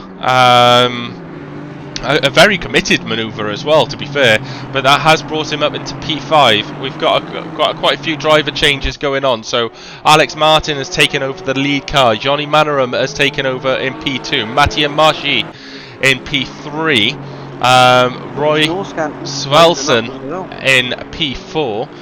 Hunt is going in to serve his driver. Sergei Mace has taken over from Konstantin Volkov. Brian Jensen from Lucas Weiss. Christoph carries on for another stint. DiPolito's taken over from Marco Keddy, but they're up into P8. Thomas van der Struss in P9, Giles Alaman in P10 from Switzerland in one of the mission spin-out cars. Mahmoud Alvash from Bahrain is taking over one of the racing teams. Pavel Morev in P12. Antonio Fedeli, the biggest casualty from those initial pit stops, is in P13. Krzysztof Strzelecki in P14 has Cameron Hunt all over the back of him. So that's going to be something that's been building up. Christopher Gedman is in P22. Michael has slightly out of sync with everyone else in P21. Viale, Novak, Riddick, Mamadou, Zakdal in P16, and then we're on board with Cameron at the moment, fighting it out with Sagetti just in front. But Zakdal will want to close in on this battle as quickly as possible. Ry Cooper's taken over from Patrick Den as well in P26. Chris Sauter has taken over in P40th. So we've had one casualty since the start. So Dominicus, first and done, absolutely on the limit all the time. So what car were you driving, Dominicus? Let's have a quick look at your vehicle. So Zakdal now, as we mentioned, right on the back. So seems to be ERS team versus RKM team for quite a bit of this race so far, with Keddy first of all, and now Zakdal closing right in on the back. You still alive, Ryan? I genuinely, I don't know. Right. No, I'm just sort of scouring through, seeing the penalties and if there's any incidences that I've missed. Which I haven't missed anything yet. So car number 45. Amazingly. Yeah. Well, so car number 45. So Dominic Ingles' team. So that's Fortis Norscan is trying to overtake Christopher Gedman. I think there may be a bit of a pace difference between the two drivers. Again, the Iron Brew. So also, Gedman might be getting a bit confused with some Iron Brew behind him, being a proud Scotsman. Is Norscan going to make the move down into turn 1? It looks as though there's already damage to the Iron Brew car. So he's going to move out of the braking zone. He's going to send it into turn 1. Norscan versus Gedman. Norscan currently has the inside line. Is he going to make the move side by side? Yes, he has. Norscan's completed it. They've moved up into P20 first. So Lorient in P26. And Sagetti looks as though he has made the move into turn 1. So Francesco Sagetti up into P26. D'Osquitin Laurent in P27 in the BMW is going to be challenged by Aurelien Cruz in P28. Anything going on at the front of the grid at the moment? Brian Jensen is just over a second behind Sergei Mace. Alex Martins is 6.5 seconds ahead of Johnny Manoram. Johnny has raced in quite a few of these endurance events in the past. So come on, getters. Adele is the hottest in the podcast duo. It's still the... Well, yeah. I don't think there's any date in that. I'm not in the podcast, am I? No. So the podcast is Derek and Christopher Gedman. So where's car number 45? Car number 45. So that's Roy Swalston in the Aston Martin, going into the braking zone. Currently P6. So Lucas wants to have a look at car 203. We'll have a look at it in a moment after we stay on board with Roy. Under pressure from Chris. That looks like it's a lap car just going past. Got a Honda behind of Christoph, 0.7 of a second. Now 0.2 of a second. This looks like this battle's starting to cook up a little bit, and then we'll have a flick to car 203 shortly.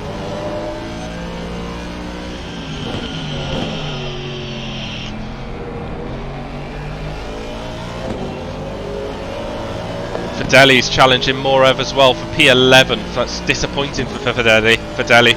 I don't think he's finished outside the top 2 in any endurance races, so just shows the strength of the field this time around, plus reversing down the pit lane. Oh, we've got another car in the pit lane.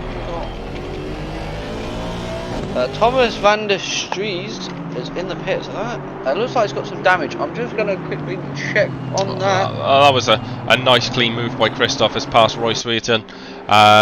Dipolito is just 3.5 seconds down the road as well. So what we're looking for now, car 203. 203 is Leon Vasher.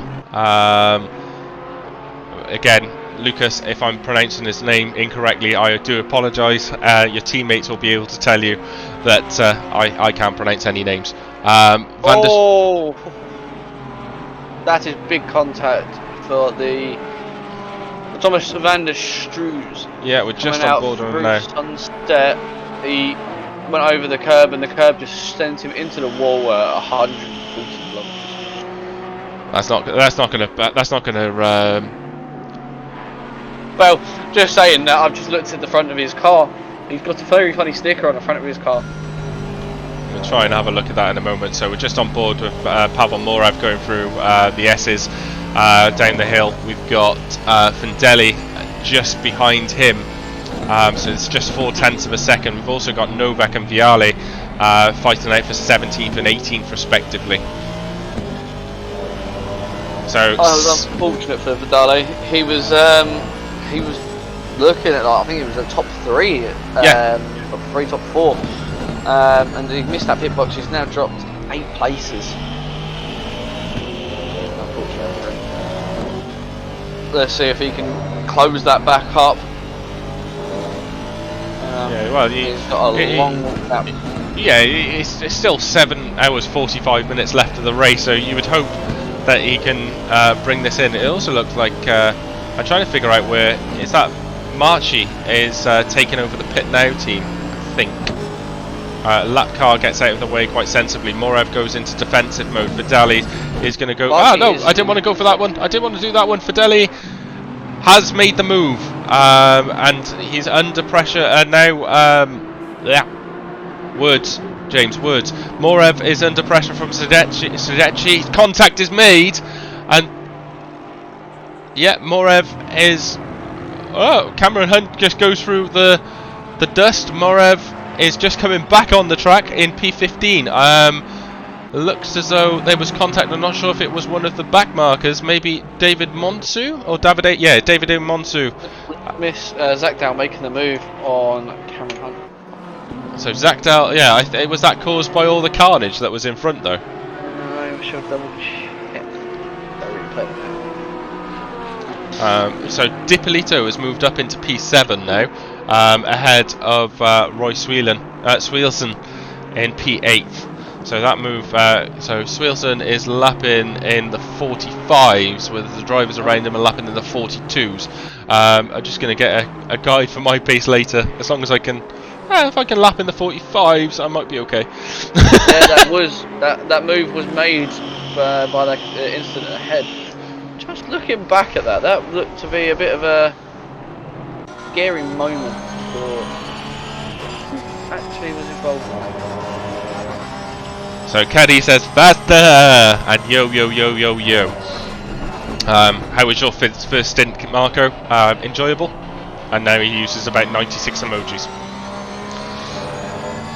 Well, the Audi and the Aston made the contact coming out of barbecue, and then a 180 went off track, hit the gravel, spun back the other way, and Cameron Hunt was stuck, and that gave Mr. Zachdow. So Jesse's going to have a move made on him as I click the wrong buttons. I need my bloody idiot James. So Sagetti has fallen back, has managed to regain the position over Aurelian Cross, so they're 5.6 seconds behind Christopher Gedman. Sagetti under quite a lot of pressure from Aurelian Cross in the Porsche. Although Aurelian Cross has just moved out of the way, I assume he's just let a lapped car through. So Sagetti is going to have to pay repay the favour as well. I think that might be Sergei Mace in in 4th position. Yes, it is. It's Sergei Mace, so he's going to have to come through Sagetti as well to make us fighting everywhere. Yeah, it is pretty non-stop. I'm afraid I'm missing probably quite a lot of action, but there is just so much going on. As we can see, Hunt and in P13 and Morev is continuing to drop back, but he has gained up 12 positions since the start. And in fairness to Cameron Hunt, they've lost 1 position since the start, so they qualified in P12. They've dropped down to P13. Zakdel's gained up 7 positions. DiPolito's gained up 14 positions. Gedman's team have also gained up 4 positions as well. So yes, it is continuously non-stop fighting. 44 laps in. So let's have a look at. So the battle resumes between Aurelian Cross and Francesco Sergetti. Now Sergei Mace has managed to get through, going down into the hairpin. Audi versus Porsche. Porsche will not have the top end speed, but will have that cornering ability. As my game has just frozen and it's back on. Thank God for that. Just when you have that moment where a little bit of Wii comes out, you think, "Oh no, my game has just crashed."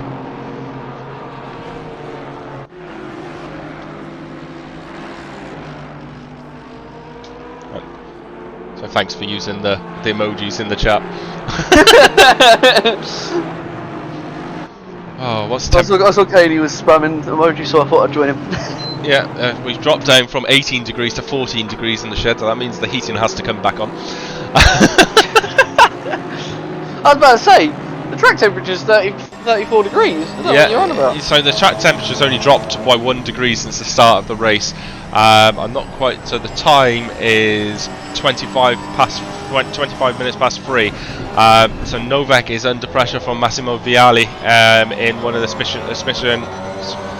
As a mod, I can ban Keddy O'Ryan from a chat. Yes, you can. So Chris Jones said because I've assigned him as a moderator within the Twitch chat, because we kind of got some. You trying to ban me? We get some ladies advertising their own streams. I had to employ Chris as my moderator for the chat. Oh, the naked live stream? Yeah, they like to spam the chat. It's more on YouTube. Twitch isn't as bad. Oh yeah. But YouTube. I get a good 5 of them a stream. Yeah. Yeah, just bots. It's always the same person. Is it? It's all bots. Yeah.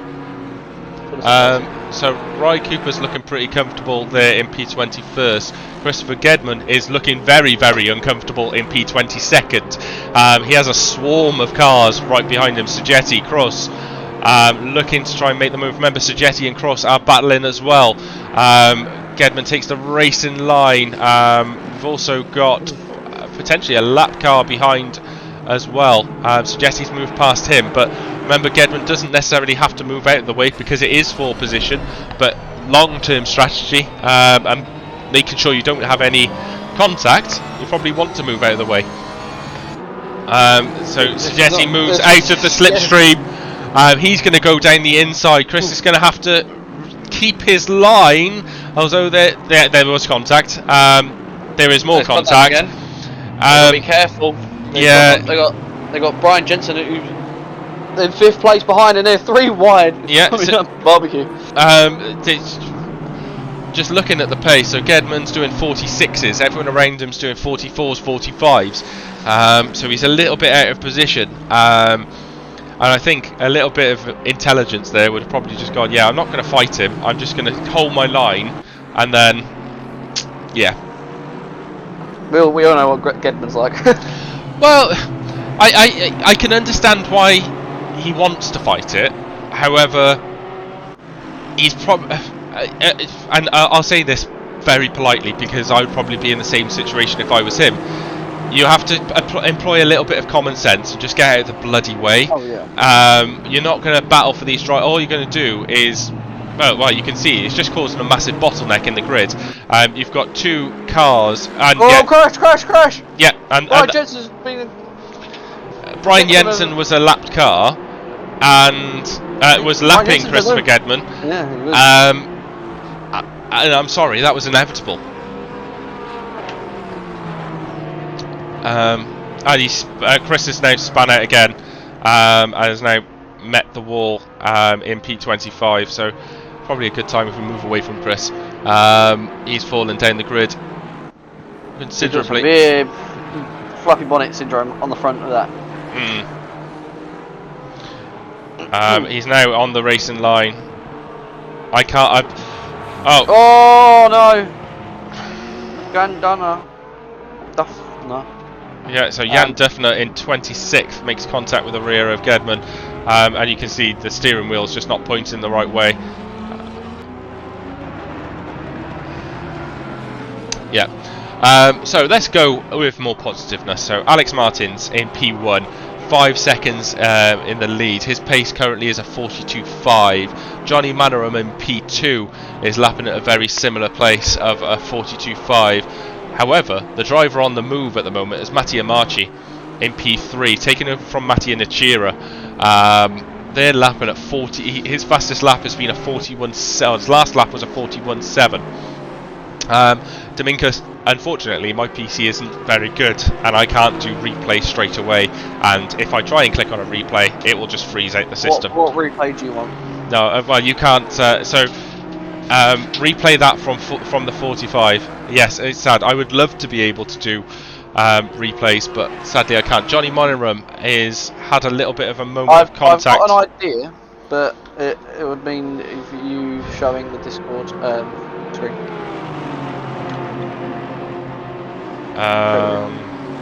I can do it, but I'm just looking at Johnny Manoram, and he's not under pressure, but he's just lapped a couple of cars which are still trying to fight through. So you're sharing your screen, so I just need to bring that over there. 2 seconds. Let's see. Was it last lap? I don't know. I don't know. So let me know when you've got the screen up. I can see 2 incidents have been reported. Where are you? You're not sharing your screen at the moment, are you? Okay. Are you sharing your screen or not?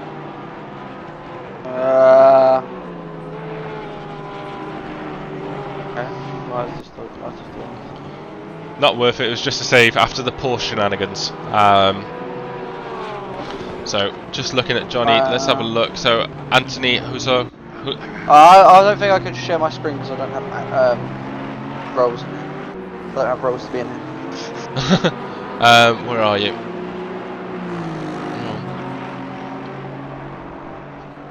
Do I have the role? Then I think I should be able to share it. Just looking now. There you go. Right now. Nothing. A little bit of. There we go. Yeah. So let me know when you got the replay up, and I think I can share my screen. Okay. I think I've just found it. I've seen it sideways. Let me just scroll through. So Fortis Norscan's under pressure. The 45. Yes. Fortis Norscan's under pressure from the drive from Dominic Cyprus. Dominic Cyprus has made that move going into the corner and has managed to get away in P17. So car 119 makes the move on Fortis Norscan. Norscan haven't halted the progression since the start. After the bad start, they've dropped down quite a few positions, but they're back up to now where they qualified. So although Norscan just wants to continue to fight, and Cyprus has pulled over to the side. There is no contact with the 45 in the last 5 laps. Or maybe. I have no idea what's just happened with Cyprus, but he's just stopped just before sunset on the side of the track, and then he's just got going again. Maybe he pressed the wrong button, turned off his ignition. I may have done that once, but that's allowed Cooper to go up into P19. Yeah, there's no contact for the 45. Sure, it was the 45. That's what I said in chat. If we can, when was this? After the Porsche shenanigans. So Cyprus seems to have managed to get going again. Sagetti is 9.4, 9.5 seconds behind that. Fernandez is back in the pits again. We're down to 39 cars now, so somebody else has unfortunately dropped out. Christopher Gedman's back out on the track in P37. Chris Sauter in 39th, just allowing an Aston Martin to come through. So, yeah. Still on the move in the 41s is Mattia Marchi, just coming up to lap Fortis Norscan. So Jan Barth is back in the car in 5 more minutes, car number 934. Good luck, Jan. So thank you for the people who are watching the stream. I'm hoping you are enjoying the action. One day, honestly, I will learn how to commentate properly. I'm getting enough practice recently. Right, so I got to that incident. Where's number 45? 45.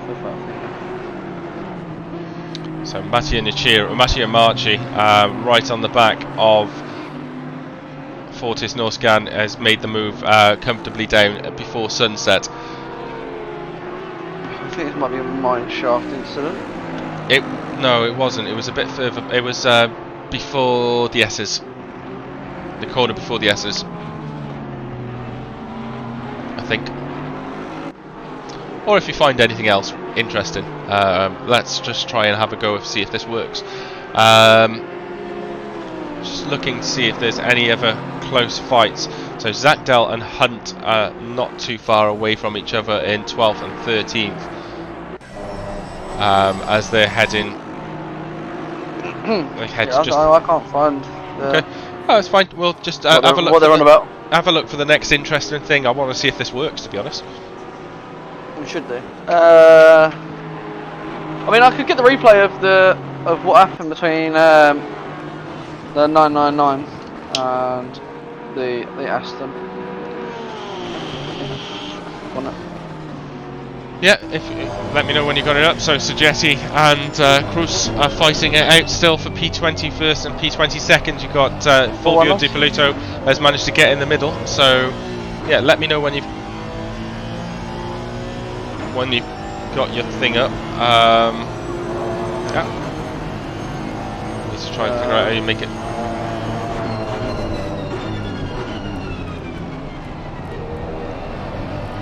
Are you good? Yeah, 2 seconds. So we're gonna have a first go at looking at a replay. I'm just trying to figure out if there it is. That's the button.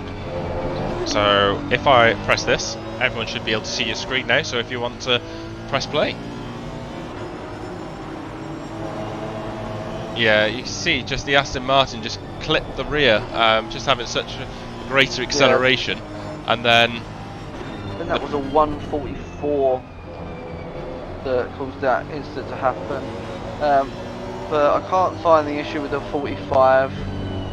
Oh, that probably would be it. Scare, just as Mr. Gedman is trying to get back on.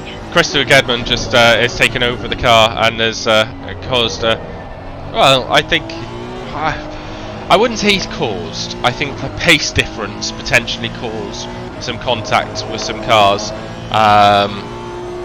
Which has meant that he had some contact and then went spinning. But hello, wee Danny. Hope you're well and enjoying your Saturday. Just looking at Dominic Cyprus at the minute, is chasing down Roy Cooper just in front, heading down to turn 1. Not sure why Cyprus is giving the flash to the car in front. Perfectly allowed to be there. That flashing bit is my pet peeve. I don't understand why drivers have to flash, but anyway, we're halfway into our comm stint. We've got another hour and 29 minutes to go before Gedman comes into the booth with Neil Woodward for 2 beards, 1 comm to return to racing action. I've enjoyed my last 2 commentary sessions, but with Neil Woodward, it's been quite interesting. Obviously, people feel like I need help in the comms booth. So Cyprus.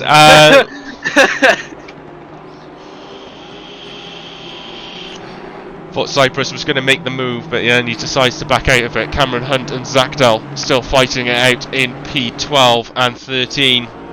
Ryan Jensen's been given a 15-second penalty, so I don't know if that penalty's been given to him because of that contact with Gedman. I think the penalty's been given to the wrong driver. It's been given to the 14. I think it was meant to be given to the 144. I'm sure that it'll be mentioned in the chat somewhere. I should have a wander over to the chat and have a look.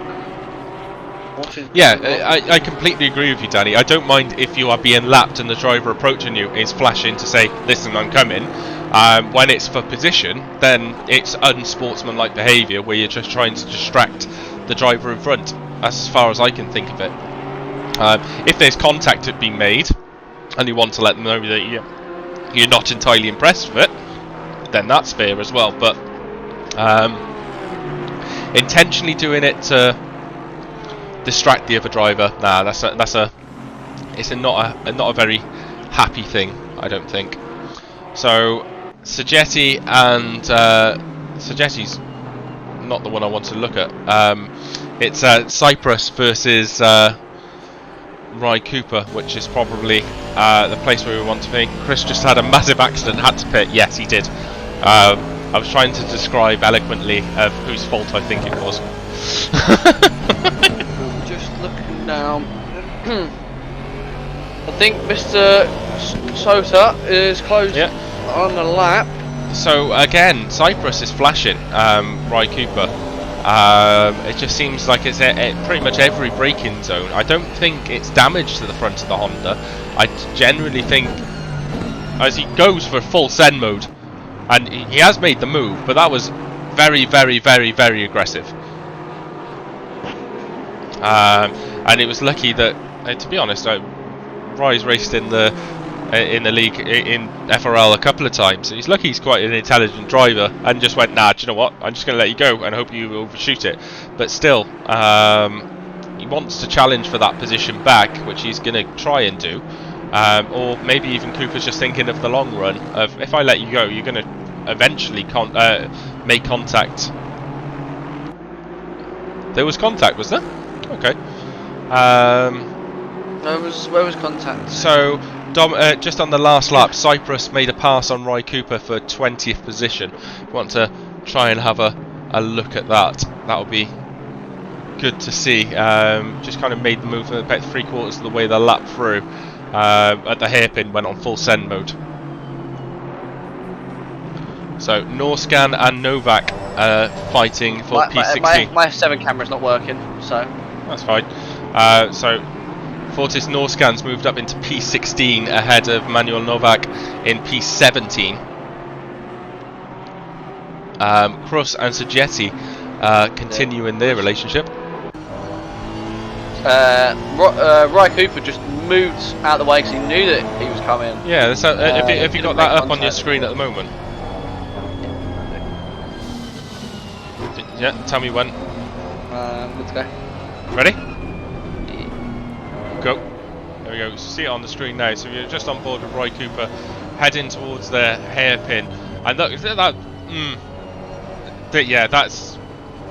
was fortunate that Rye saw that move coming and just went, yeah, do you know what? I'm not gonna fight him too much. Cross has managed to get past Sagetti. I've just exited the voice chat for 2 seconds.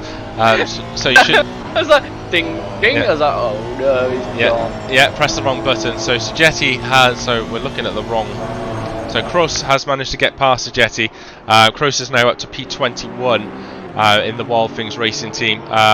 We have Franks in P30. Seth Franks and Brima Aya exchanging positions, going through the corners. We've also got a faster car coming through in car number 3 of Matteo Marchi, and that move has going to be made into sunset. The Porsche probably needs just to let off the throttle, which he has eventually. So that move has, well, that lap car has managed to go through, but Aya has passed Franks for P30. Saito currently at the back home. Jerry Ramadan in 37th, Gedman 36th, Barth 35th, back in control of the car. Wilson Fernandez 34th, Runa Albi 33. Team. Yeah, we've lost 2 teams since the start of the race, I think. Yeah. So Sagetti and Cross. No, we want to Zachdel and Crofts and Hunt are still fighting it out. Manoram's had another bout of contact. It looks as though is the car in front just got a few. Yeah, the car in front, which is the BMW,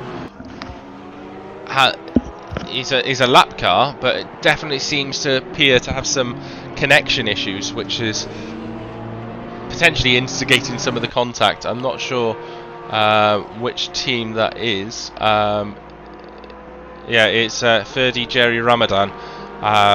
Looks flag Singapore, so I think some connection instability is going on there. Van der Strauss is back in the pits from P22nd, so that will be their third stop, and being an hour and a half in, probably definitely shouldn't be a scheduled pit stop. I think we got 2 from Singapore this race. Yes, yeah. So anyone else Aurelian Cross is due to have is going to have to pit next up. They've only got 3 minutes left of their stint timer. Everyone else is got about 17-18 minutes. Norscan has 16 minutes left of his stint timer. So the next driver to pit and start the process again will be will be Cross. Where is Norscan gone? Because I think he was just about to get involved in a fight. I think that might be lapping a car behind. So yes, Smiley. In short, there definitely was contact. I personally think that was a very overly aggressive move, but I have to say Cooper did some very smart driving by making sure he was out of the way. Shed temperature update. It is now back up to 15 degrees. My feet have a little bit of feeling back in them. I just had the ding. Yeah, it was me. I've got a fan in the corner, and it's got a thermostat on there. Fideli and Roy Swellerson. So Swellerson, since he's taken control of the car, he's not lapping dreadful pace at 43.7s, but he seems to be under pressure for quite a lot of the race. And I know when I've taken part in teams with like Chris Fine in Ben Egg, and I am the slowest driver by quite a margin. It's painful, but it's always nice to have a bit of a nosebleed occasionally by being further up the grid than what you would normally be. So Swilston just going through mineshaft. Fideli back up into P10th after his reversing trip down the pit lane. Make sure we pay attention to his next stop. Aurelian Cross has gone into the pits from P21. So next on the schedule pit stop list will be Fortis Norscan. I'm not sure what the top end speed's like in the Lamborghini, but we're about to find out. As we jump on board with Antonio Fideli, P10, qualified in P4, then had to reverse down the pit lane. So is he going to go for the braking manoeuvre? The Assetto contact with the rear, and that's that's one again. So if you have a look at this lap, turn 1, Antonio Fideli and Swilston, just have a quick look at that incident for me, please, because from my perspective, yes, Roy broke a little bit early, but under braking, Fideli hit the rear. That was a bit cheeky. So let's go back on to watching your stream. So 2 seconds. There we go. Press play. So as you can see, he's following Roy into the corner. Fideli's obviously braking a lot later than Roy. Makes contact with the rear, which is frustrating in itself. But then as Roy is trying to get control of the car, just drive around the outside. If we could all think that was the easiest way to make a pass, then we would all do that. But I don't think that's necessarily fair. So Von Strauss says, we've had massive computer issues. Our driver was driving with 30 frames per second. Oh, I wouldn't want that. No. So if I go back into the screen, so my brain does not compute multiple screens. So Roy's under pressure again from the Wesset Racing team of Mahmoud Albash. Let's hope that the move can be made a bit cleaner this time around. Roy's going to have damage to the rear of the Aston Martin. Albash falls into line, which is put under pressure from Alex Zachtel as well. So this is something worth keeping an eye on for the next bit. So Albash, so we've got Roy, Albash, Zachtel and Hunt all fighting out for P10. The Porsche is in prime position to make the move on the Aston Martin that seems to be falling down the grid since the driver change. So Mahmoud Al-Bash from Bahrain. That would explain why Mr. Gasolina is back in the car. Oh right, okay. So that was the team that were battling with Keddy for quite a period of time. So good TV. I have no ability. So into the braking zone for the hairpin. Mahmoud Al-Bash goes in very, very deep, which has allowed Zakdal to come back through it as they head down towards Mineshaft. So Alex Zakdal is now up into P11, hoping in the braking zone that no contact is made. For the right-hander, as Cameron Hunt's going to look to try and get through as well. So Roy's now under pressure, so quite considerably from the three cars behind. Avoid the sausage curve. Again, the Porsche will not have the outright speed going down the start-finish straight, so that is going to be difficult for him, but difficult for Al-Bash and Alex. But Roy goes down the start-finish straight, heading down towards T1. There's been contact between P5 and P20, so Christoph and Cyprus. Alex Zakdal goes full-blown send into turn 1, has the inside and has made the move by the looks of things. Next up for Roy to worry out, Cameron Hunt has also made the move on Al-Bash. So Roy is now under pressure from P12. Not sure why Cameron's flashing.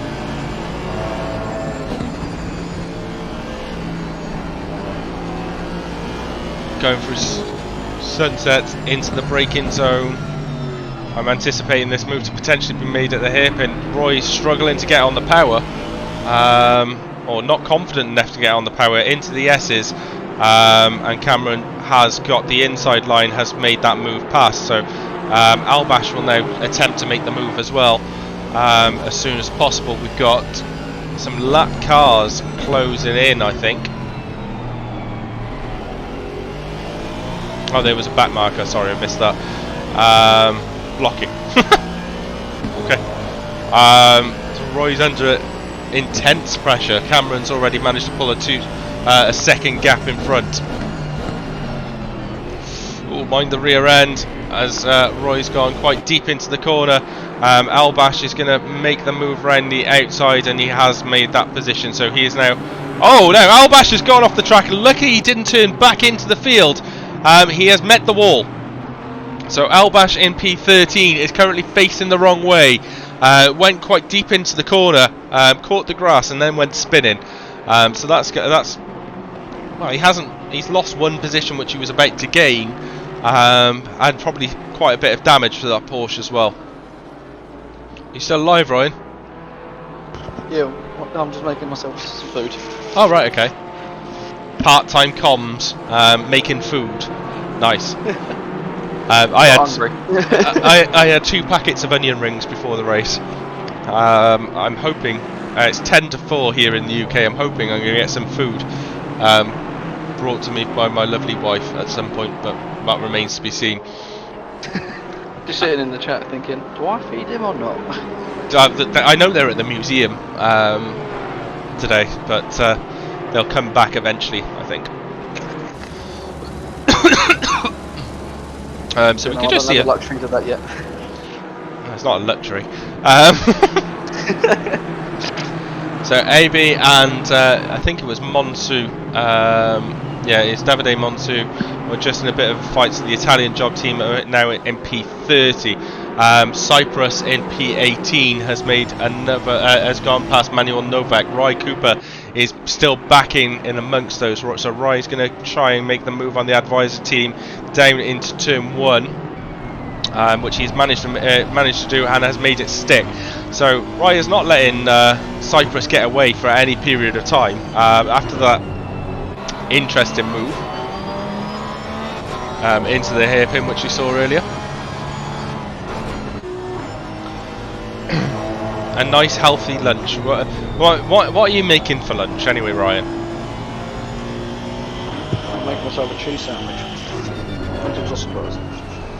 So there is a fight right at the front of the grid, Johnny Manaram versus Mattia Marchi. Mattia has been slowly crawling him in. Last lap was 4/10, so thank you very much, Vizzo87. Mattia has been lapping in the 141.7, whereas Johnny's in the 42s. Johnny goes a little bit wide there. Is there going to be a move made into the final corner? There was definite contact between the two drivers, and Johnny has been pushed out. Johnny then gives a bit of a flash, but Mattia Marchi has moved up into P2, 9.7 seconds behind Martins now in front. If you can have a look at that in between your snack, that'd be great. But Johnny then tries to return the favour into turn 1. No move, not able to make that at the moment. So Roy Cooper is being pressured by Emmanuel Novak. Johnny Manaram drops down to P3 after they've held that position for quite a period of time. But Mattia Marchi ensures that he got that position, I think is probably fair to say. Drivers now will have to... So predictions. Giles Alleman has to pit shortly in P8. Fortis Norscan in P16 has 5 minutes left of his stint timer. Francesco Siggetti has 7 minutes left of his stint timer. So those are the next 3 drivers to have to pit.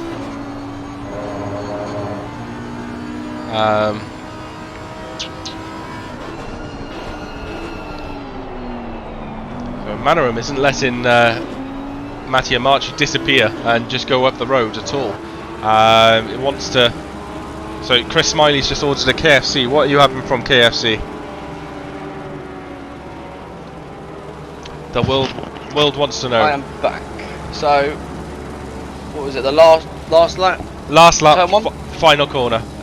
Final corner to turn 1. Hey, what car is it? Car number 3 and car number 202. Christ, is that all for yourself, Chris? Big ass party bucket, 37 quid one. It probably is.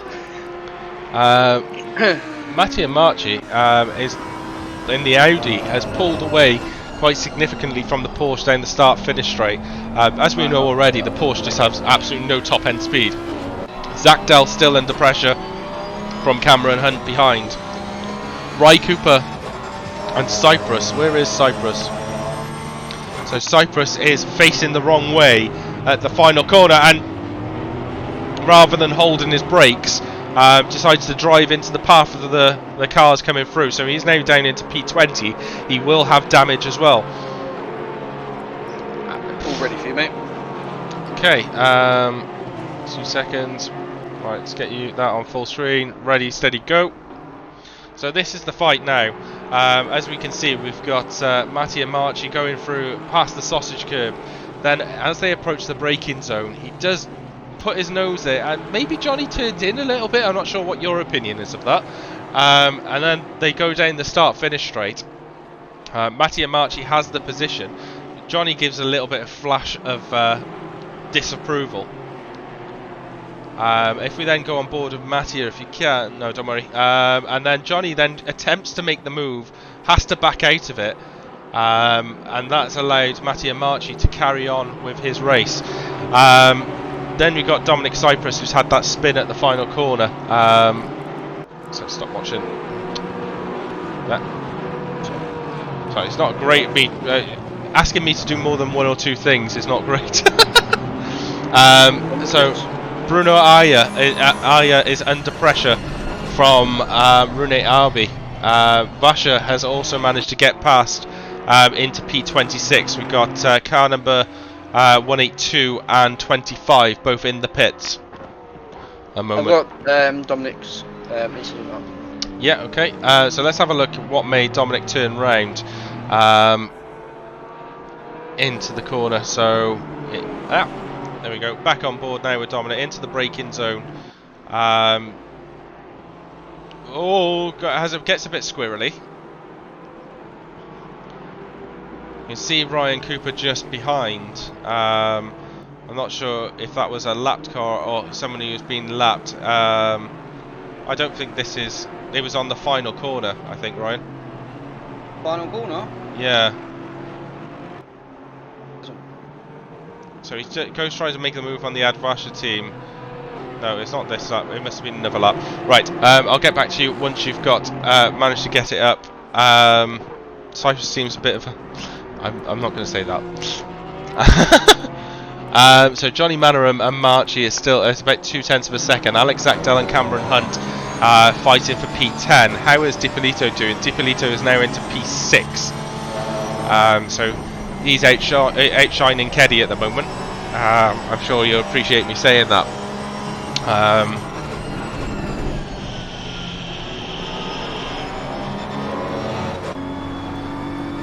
So Lorient under pressure now from Francesco Scigetti. I think this I have got it now. right. Okay. Just gonna see how this unfolds a second. If you want to press play in 1, 2, 3, go. So this is the. Let's have a look and see what happens. So he's back behind Cooper by the looks of things. So Cooper potentially has made that move, and then under braking, just. I wouldn't necessarily that was his fault, but under braking he just kind of that was his fault. Under braking he just kind of lost control of the car on the curb. He clipped the grass on the outside. Yeah, and that's what made him spin. Absolutely. So Alex Martins still in the lead. So that lead has been reduced down to 6.3 seconds now. Got a car which I think he's lapped, which is a Wild Things Racing team, who's challenged him. So Mattia Marchi in P3, just going through the hairpin. He's 6.3 seconds behind. Johnny Mannering into the pit lane now. So Suggetti's into the pit lane, yeah. Dominic Ingle is coming back in. Is coming into that car. Is coming into car number 46 now.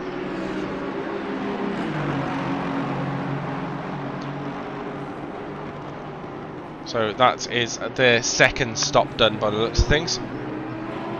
Kellett in car number 18 is going very, very slowly. Not Kett, sorry. I'm not sure if he's made a mistake or there was contact. Looks like he was the only one involved, and as you said, Jetty is serving his pit stop now. You're not in last anymore, Mr. Williams. No, Vasha is has a lot of pressure from the Audi behind, and we already know of experience what the pace difference is between the Aston Martin and the Porsche on a couple of occasions. So Patrick Den's going to go for the move down the inside. He has managed to make that stick and is going to make it into P24. So he's taken over that car from Ry Cooper.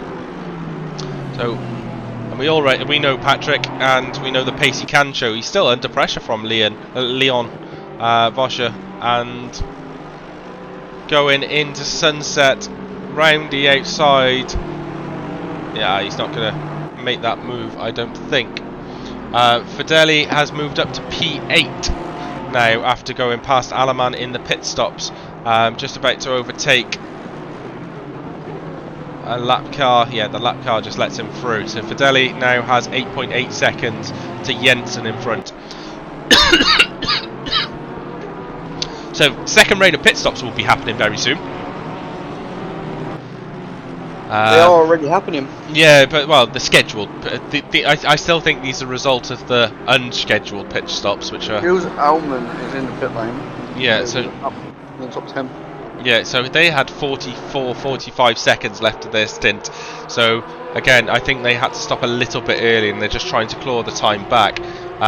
DiPolito has 5 minutes left of his stint. Vladimir Zinofev is into the 2-1-2. Yeah, Bettman is back into the 212 car now. Anyone else? So Bimo Aya has to stop as well pretty soon from P28. Jay Clark in P30 has 5 minutes left of his stint, and Dan Home has 6 minutes left of his stint. So next car probably to pit will be Leon. In the Bimo Aya is pitting in now. Right. Okay. So Aya is pitting. He's not going to push the stint timer too hard. Because the question is he going to do the driver swap? Because he started off and he's now 2 hours in. Let's see if he's going to make the driver swap to one of his hard drays. So I said to when I was more than happy to do 3 hours on the bounce. He is a dual team, so he's still got 2.5 hours left. 2.5 hours if you're gonna do 2 hours, or if you're gonna do 5 hours, or you're gonna do 4 hours in a dual team, which is quite a few of them. As we got 144 has crashed up at turn 1. What has happened to 144? So that's Runa Abbey. We're just on board with him at the moment. There's some damage to the front windscreen. I'm not so sure what's happened to the Danish driver. Damage on that front bumper. Yeah, his car isn't turning where he wants it to turn. Not sure if anyone's... Where is he? So yeah, we just got a car going past him at the moment. So that flappy. Oh, big crash! I've got the replay. Right, okay. So let's go into there. So let's have a look at the incident which has caused that. Now go press play. So he's gone down the inside, and then his mate then tries to cut across and smash straight into the wall. Okay. And then it's a 30 seconds of trying to spin it around. Yeah, I've just gone to, you can see Runa Abbey going very, very slowly, trying to get back home to the pits. Doesn't want to get any of that damage. So, something is heating, something is in the oven. It is warming up, and it's about to get very, very interesting. So, Alex Martins and the Project Reborn team have led every lap. Mattia Marchi, team qualified in P11. Nachira had the first in. Now Mattia Marchi's back in the car. He's made that move on Johnny Manaram very recently, and is now 3.2, 3.5 seconds behind the lead. Mattia does have to get through some traffic, but I'm anticipating this fight to get very, very interesting. So Martin's last lap was a 43.1. I think that was down to traffic. Mattia's, every time I've looked at the timing board, he's lapping in the 41s. DiPolito has gone into the pits, and Keddy has taking back control of that car. So they are coming out in about P12, P13 potentially. There'll be a lap down from, well, just about to come out. You can see Keddy on the right hand side in the foreground of our picture. So he's in the middle of this fight at the moment. Last lap for Alex Martins was 43.5, Mattia Marchi 42.2, so 1.3 seconds gained in that lap. Gap is now down to 2.5 seconds. So Mattia Marchi is on the prowl. Let's have a look how long these two drivers got.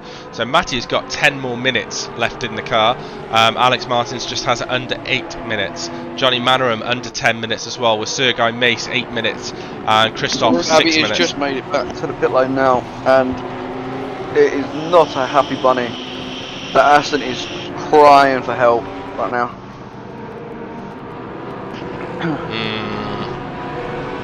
It'd be interesting to see if there's an incident report as a result of it as well. Well, they've already got a 15-second penalty, so I don't know if that's from that or not. It's a bit quick. But I'm just trying to look who that contact was with. Oh, that contact was with Sagetti. Oh right, okay. So Marco Keddy is into Mineshaft, has let Mattia Marchi through. So that gap is just under a second now. So Alex Martins, the car that he can see behind him, probably for the first time in the race, is someone who is challenging for position. The pace difference between the two cars has been about half a second, 0.6 of a second for quite a long time. Let's have a look at the laps as they cross the line now. So Alex Martins sets 44, Mattia Marchi a 42.1. Slow move in Jan Duffner. Yeah, so slow moving Jan Duffner. I'm not sure what's happened there, but we're going to stay on board with Alex Martins versus Mattia Marchi as this battle for the lead of the 9 hours of Kyalami starts to unfurl. So Porsche versus Audi. I know which car I'd prefer to be in. As we got Christoph and Viale in the pits. Vape is still 42%, that's quite nice. We've just broken the 2 hour mark into the race, so at 1 hour's time Christopher Gedman will be taking over the mic with Neil Woodward for the next 2 hours. Ian Thompson will be in the car.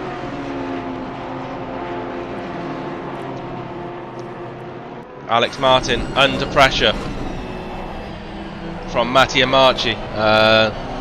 Interesting to see what driver change will Martins be changing. Will FRLACC be getting in the car in replace of Marchi, or Marchi will be going on a double stint, or maybe Nachiro will be back in. All remains to be seen. Alex Martins heading past the sausage curb. Boy, it gives it a very good difference. Marchi goes very, very wide, very deep into the into the corner exit, which has lost him a little bit of ground. Marco Keddy in behind, but that is a lapped car. They are in P12. And yeah, it was Francesco Sudetti that was involved in that contact. Is it going to be a turn one move from Mattia Marchi? It's a lot cleaner. There is no contact, and we have potentially a change in the lead, but Martins gets that position back. Mattia Marchi versus Alex Martins. Italy versus France. It could be a World Cup game. There is a flappy bonnet syndrome car just in the background as well.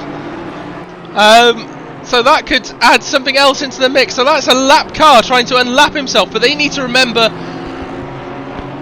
this is the fight for the lead. And I've just smashed my keyboard. Yeah, I just smashed my keyboard on the floor. So what? The 144 that just had the crash. So that would be a RBC. server issue. Yeah, It has been sorted. It just hasn't showed for us. Yeah, sorry, Chris. It's my moment of excitement. Hence why I'm shouting. This is a fight for the lead. Zach Dell's got past Jakob Schreiber. I think is just coming out of the pits. So Alex Martins still under pressure. It looks as though the car behind into the braking zone. That was so close. Martins gets the throttle down nice and early. He's got that gap up to about a second again. Christ, my back of my head is boiling. Martins is into the pit lane. So Martin's going into pit lane. So Mattia Marchi takes control of the lead. He will have. How long will he have? So he'll have 5 minutes, so potentially 2 laps to be able to keep the hammer down to make that move. So they're going to swap to a faster driver just to get a bit more of a gap. Because they did lose quite a bit of time in that final. In that stint, I think. Yeah, so Sergei time was a 1:41.1. Sergei Mace's jumped into the pits as well. Brian Jensen is still going round. Zakdal and Hunt separated by less than a second. Mattia Marchi, let's have last lap was a 43.8. Is approaching 2 lap cars. So Mace and Martins both in the pits from second and third. Artful Dodger, afternoon yourself. Hope you are well. Brian Jensen is into the pit lane now. So Jensen's into the pitch. Vandali, it'll be interesting to see what his pit stop is like this time. Where's Mr. KD? So KD's in 12th at the moment. He is 7.8 seconds behind Morev and 7.7 seconds. So Mattia Marchi managed to lap another car through the hairpin as they head towards Mineshaft. So Sergei Mason has got out of the car. So Sergei Bullison has got in the car. Sergei Bullison. I think they're all just called Sergei. Yeah. Oh no, it's just both of their names are the same. So will Mattia go into the pits? He's approaching a lot of traffic. He has gone left into the pits, so he's going to service stop. Let's have a look and see if they've changed drivers. Alex Martins remains in the Project Reborn team. He is also within traffic as well, so no great advantage for him at the moment. Antonio Fedeli, yes, he hasn't done a second pit stop, but he's up to P2. Zakdal and Hunt, P4 and 5 respectively, a second separating them. Zakdal is only a second behind Martins. Yes, they have to do another pit stop. Fedeli goes past one of the ERS teams. Keddy's going slow as he's fighting with, is that car number 144? So car number 144 is P37, and that's Magnus Weiss. Robbie Robstra is having a yellow flag in P38. So he's taken control of the car from Chris Sauter. Robbie Kelly currently in last place, about to be lapped by car number 369. How is Gedman still in the car? Gedman is still in the car in P33. But what we are interested in is to see where Matteo Marchi comes out, as opposed. Matteo Marchi is massively ahead now of Alex Martins. He is. So Matteo Marchi going exiting turn 1, Alex Martins just going into turn 1. So there's a 1.5 second separation between them. In terms of the pit stop length, let's have a look. Last stop length. I don't. So last stop. So Matteo Marchi was a 58.6. Alex Martins was a 64.1. So that's 5.5 seconds gained in that stop alone.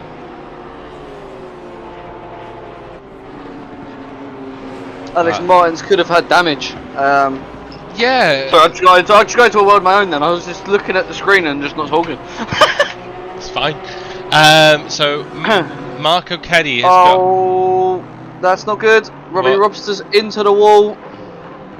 And that is some damage on the front end. Yeah, Jan Barth has also lost a position. He goes back wide, so he's in 30th. So he's gone down from P29 as there's I assume it's a lapped car flying past him. Because Salvatore Toscano, no, I don't think Robbie's having a nice time. God love him, this is his first endurance event as well. So Croger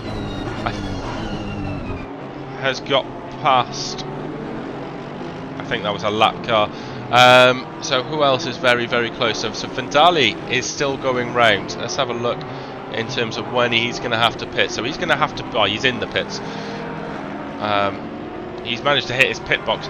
I think one of the difficulties for Dali is his pit box is the very, very first one. Yeah. And that's potentially how he missed it. So it's tight. It's a tight enough corner in itself, but then to have to get into your pit box as the first stall makes it a little bit harder. So Fidali's now starting to drop positions. Zach Dell's also in the pits as well, so he's in P5. He was battling with, who was he fighting with? Swilston is in the pits as well. So Simeone Casquero has taken over the virtual loop. So who was that for? The 230 Lambo. 230 Lambo. So there has been a drive. Yeah. So he's got Simone Alessandro Casiero. I'm going to go with. You had to put the Italian flick on that as well, didn't you? Oh, standard. Sergio Ozario is taking control of car number 331. They've had to repair some damage. Cameron Hunt is quite a way back from them after those pit stops. I'm not sure what the length of the stop. So Sergio's stop was a 57.2, which is very impressive. Cameron's was an 82.1. I'm not sure if that was due to a penalty, potentially. So, okay. There's still a drive-through being handed out to OT. Rez Gabriel Fauti has been given a drive-through for the Wild Roll Things Racing team. Gasolina and Sergetti are facing the wrong way. It looks as though Sergetti was just reversing back along the track. Gasolina is waiting patiently to be able to turn himself back and face around the right way. There's another car coming back in. So Sergetti it seems to be involved in a few incidents at the moment. I'm not sure what. Replay's up. Yeah. Car 202 is directly behind with Jakob Scheiber, so he needs to make that move. So we're just going to stay with this for a few seconds, see if the lap car of 202 can get through. Then we'll flick back. Then we'll join you for the replay. So Scheiber does in. Right. Okay. So yes. So Scheiber has managed to get through. Let's go and have a look at this replay. Ready, set, go. So see that sticker on the front of that Porsche now. You saw it for a portion of the time, but so that is a move from a long way back. Yeah, okay. So it's Gasolina, in my view, personal view that was at fault for that one. Oh, that was close. Yeah, that was very, very close, and lucky the Italian Jod team managed to avoid the incident. So, what have we got going? So let's have a little bit of a recap and give the drivers towards. So Robbie Robstra's just coming out of the pit. So let's give the drivers at the back of the grid some love. So Robbie Robstra in 39, Robbie Kelly 38, Magnus Weiss in 37. Then we got Dan Home, 30, Gary Ramadan in 35th, Christopher Gedman in 34th, just letting a car go through. Davide Monsu in 33rd, Bimo Aya in 32nd, Sven Corving in 31st. Our 30th position is Salvador Costano, Jan Bath 29th, Tom Curtin 28th, Wilson Fernandez is right on the back of Daniel Morgenstern as they go down the start-finish straight. It will be Ferrari versus Porsche, Mission Spinau versus the Brazilian Wilson Fernandez. In terms of Derek, I'd rather you put tickets in rather than raise it in the chat. So Wilson Fernandez backs out of that overtake into turn 1. We have a BMW that's just gone off into the wall. So we will we'll go back to that in a minute. So we got Daniel Morgenstern in P26.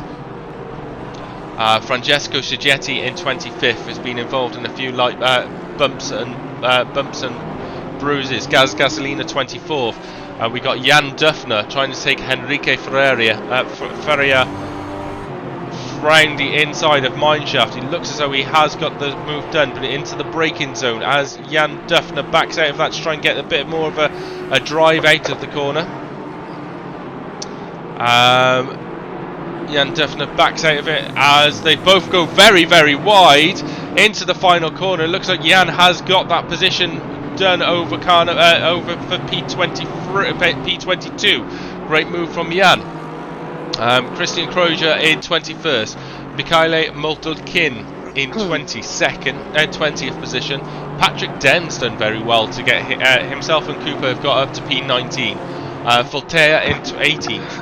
Antonio Josio in 17th. Bighani in 16th. Oh, that was close. Is that? Alex Martins, you were saying about the car going off. Yeah. In the background was Alex Martins as well, and Alex Martins has just made it through that pack. But he is losing time to the number 3 of Marshy. He needs to put his head down and focus on closing about, I think it's about a 15-second gap. I think I saw Gedman playing with someone potentially. No. So then we got Bigani Ket in 15th, Dominic Ingle in 14th. They're lapping very nicely in the 42s, so they're going to be appearing through the grid quite quickly. Goltsev in 13th, Dokia in 12th. Again, apologies for not pronouncing your name rightly. Cameron Hunt in 11th, Emil Madsen in 10th. Then we got Sergio Azario in 9th, a fight with Simone Alessandro Casiero in 7th, and Leonard Beckman in P8.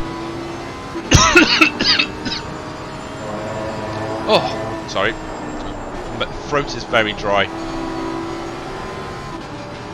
So let's see how Lamborghini versus Porsche. There's a lot of difference in the braking zone between the two drivers. So remember, Simone has taken over from Antonio. Lewis Kett has got a slow flag against him. I'm not sure if he's had any contact. But Beckman wants to try and make this move as soon as possible. Shaba and... Oh no! So Beckman has made contact with the back of Carrasco. Carrasco is now facing the wrong way at the hairpin. He has to let quite a few cars go through. Robbie Robstra is just coming past as well. Let's hope there's no contact with him. But that's an absolute shame for Carrasco. He looked like there was a bit of impatience being moved done on him. But meanwhile, fight for second and third. Martins versus Shab. You said that Martins had some issues trying to get through some traffic, which has allowed Shaba to close quite quickly on him as they go into the S's. So we are at 25 past 4 in the afternoon here. Martins is struggling in the braking zones against well, a car and a driver in similar machinery. He doesn't seem to be able to get the throttle down. I'm assuming with that 64-second stop they have repaired any damage that they may have had, but I know with the temperature's still 26 and 32, so it hasn't dropped that much in terms of tyre pressures, but he doesn't seem to have the pace that he potentially had right at the beginning of his first stint.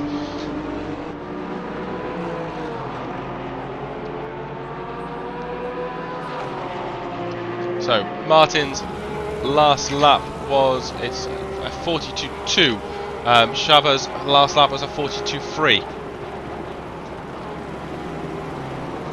Well, we got 1, 2, 3 off at sunset. So 1, 2, 3 is Mikhailo Moldokin. We're going to stay with this at the moment, which is the fight for P2. So Mattia Marchi is now 11.6 seconds ahead of this these two drivers. We've got Bulliston, who's only 17 seconds behind. He's lapping at very similar pace this time. So is Lanye in P5. Keddy's also lapping at 42.4s. However, Mattia Marchi still in the 41s. I think that's a dream pace lap. What is the track record in the FRL rounder? I will see if I haven't got my sheet available. So if you go onto the website, you'll be able to see it. I shall get. Or go into the dashboard. I want to get the FRL track record. Yeah. So if you go into the dashboard, right at the bottom of it is the record. So all you have to do is select Kyalami, and then it'll appear.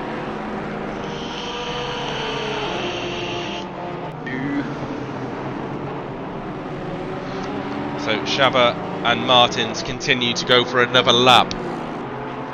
All this is doing is allowing Marchi to disappear. Last lap was a 41.8 from Marchi, a 42.0 for Martins. Shava with a 41.8.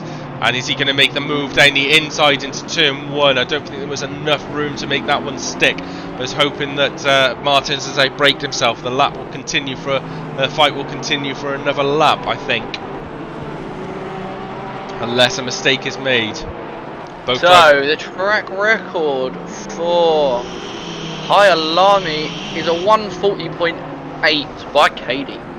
Yes, in the Lamborghini. Yes. That was 2 seasons ago. Brizzle's got a track record. Has he? Yeah. It's older. Something's gone wrong with the formula. Not Brizzle's slow, but I know it isn't Brizzle who's got that lap record. Are you on the website or the dashboard? I'm on the website. So our website, by the way, is formulaRacingLeague.co.uk. If you ever fancy checking it out, feel free, lots of interesting stuff on there. And also, while you're here watching the stream, please give us a like. 50 of you watching, so it would be nice if the numbers went up quite healthily after today's event.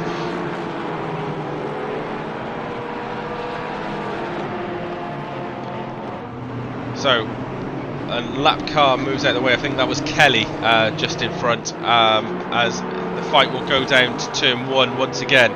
Let's have a look from Jakob's perspective. Martins will have a slipstream of the car in front. It looks as though there's 4 or 5 cars that need to be lapped in the not too distant future as under braking. Maybe that was the opportunity for the pink car to move out of the way. Yeah, are you sure you... Yeah, well, you must have been checking the... Oh! Is Martin's gonna have one round Free the outside? Yeah, 3 Porsches going into sunset. And are you sure you're checking the PC lap records, not the PlayStation ones? I'm checking PC lap records. Something's gone wrong with my sheet somewhere. I was because it says Nopec has got the lap record for Nürburgring, which is what he done the other night. No, that's wrong as well, because I think it was beaten by Mattia last night. Oh, was it? Oh, Martins has gone a little bit deep and a bit squirrely under the throttle. But still, Shaba cannot get through. More lap cars approaching.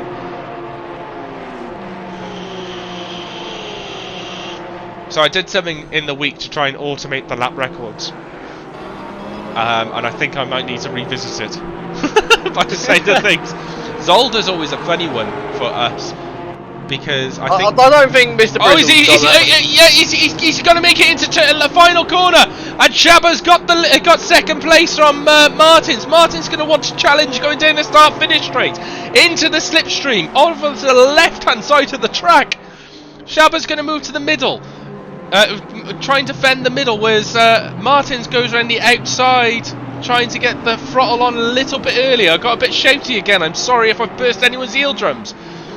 Oh, slight contact there, and as I come up to barbecue, it looks as though Shaba has Martin could get a better exit here. If he gets a better exit, he could have him into sunset.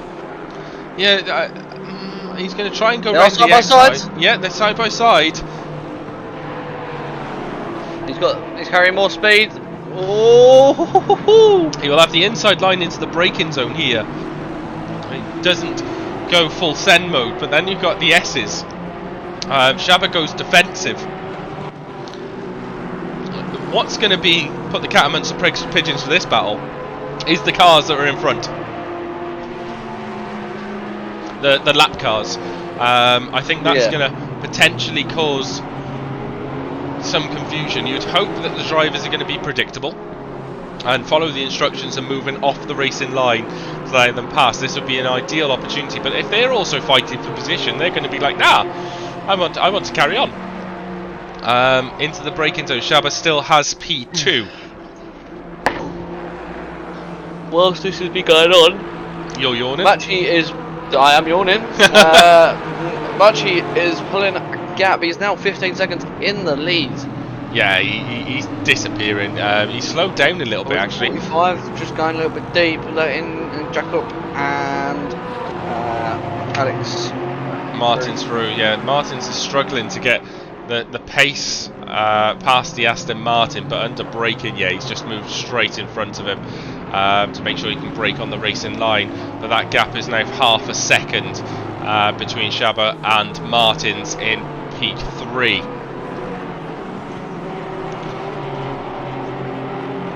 Just fell off my chair. Sorry, nice. Well, it's not that shocking. Yeah, definitely into sunset this time. The gap is now about a second. So now Shaba just needs to, I suppose, put his head down and just concentrate on what's in front of him and try and close that 15 seconds to Marchi. However, Marchi is absolutely flying. 81 laps completed so far. Oh, 82 laps, 83 laps for the leaders have completed. Marco Kelly in P6. I'm not gonna bring up how many laps you're down. I'm comfortable. I don't mind where I am. I'm just happy to be racing. So Daniel Morganson in P26 and Wilson Fernandez in P27 are less than a couple of tenths of a second between them. Morganson 31st as well. They are bumper to bumper. So is that yes? And we've got Riddick and Gasolina. Oh, pacemakers number 45 just went off at the right hand sausage curb. Didn't spin out, so no damage taken from that, other than pride. But just looking back at the Gasolina, I keep looking at that front sticker on his front bumper. What does it say? It says help, no brakes. Oh right, okay. Which is what I found funny about that crash earlier. At least he warned them. So we are 2 hours and 25 minutes into the race. We have 6 hours, just over 6.5 hours left. We are at 4:30 in the afternoon in South Africa. We're also at 4:30 in the afternoon in sunny Blighty. So It's R4 in the UK as well. yeah, it's an awful lot warmer right there in South Africa. It's 26 degrees. It's 15 degrees in the cold shed. It's not 15 degrees here. No, it's definitely not. If anyone missed it, It's 4 degrees here. nice. Oh, 51's off. Yes. That is Sagetti. Yeah. Off again.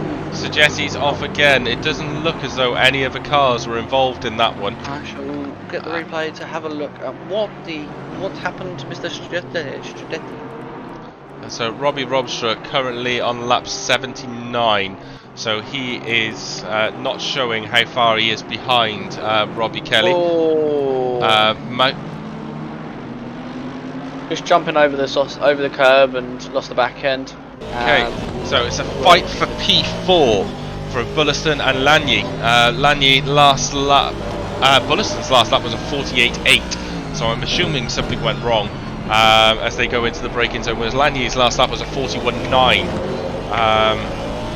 It looks as though there is a lap car in the middle of the two of them.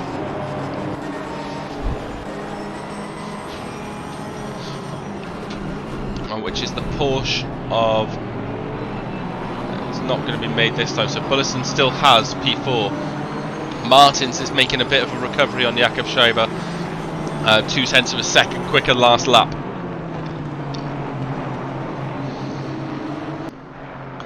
Alright, okay, I'm trying to work out what I've done because my buttons don't work now. So, Jan Duffner is given a bit of a flash from Mikhail Moldekin. Keep an eye. Alex Martins is also all over the back of Jakob Scheiber again. So that they don't seem to want this fight to end. Scheiber's now dropped to 17 seconds behind Mattia Marchi. I have no idea what you're doing on your screen. I'm going to stop watching it because it was interfering with my sound. I'm trying to sort stuff out. It's fine. And my buttons aren't working properly. So, Scheiber versus Martins, round 46. We've also got Bulliston versus Lagny. Jan Duffner is on the pits. Yeah, so Jan Duffner, I'm not sure if there was contact made. I did see he was flashing. We've got Lewis Kett and Simone Bigini fighting it as well for P15 and 16 respectively.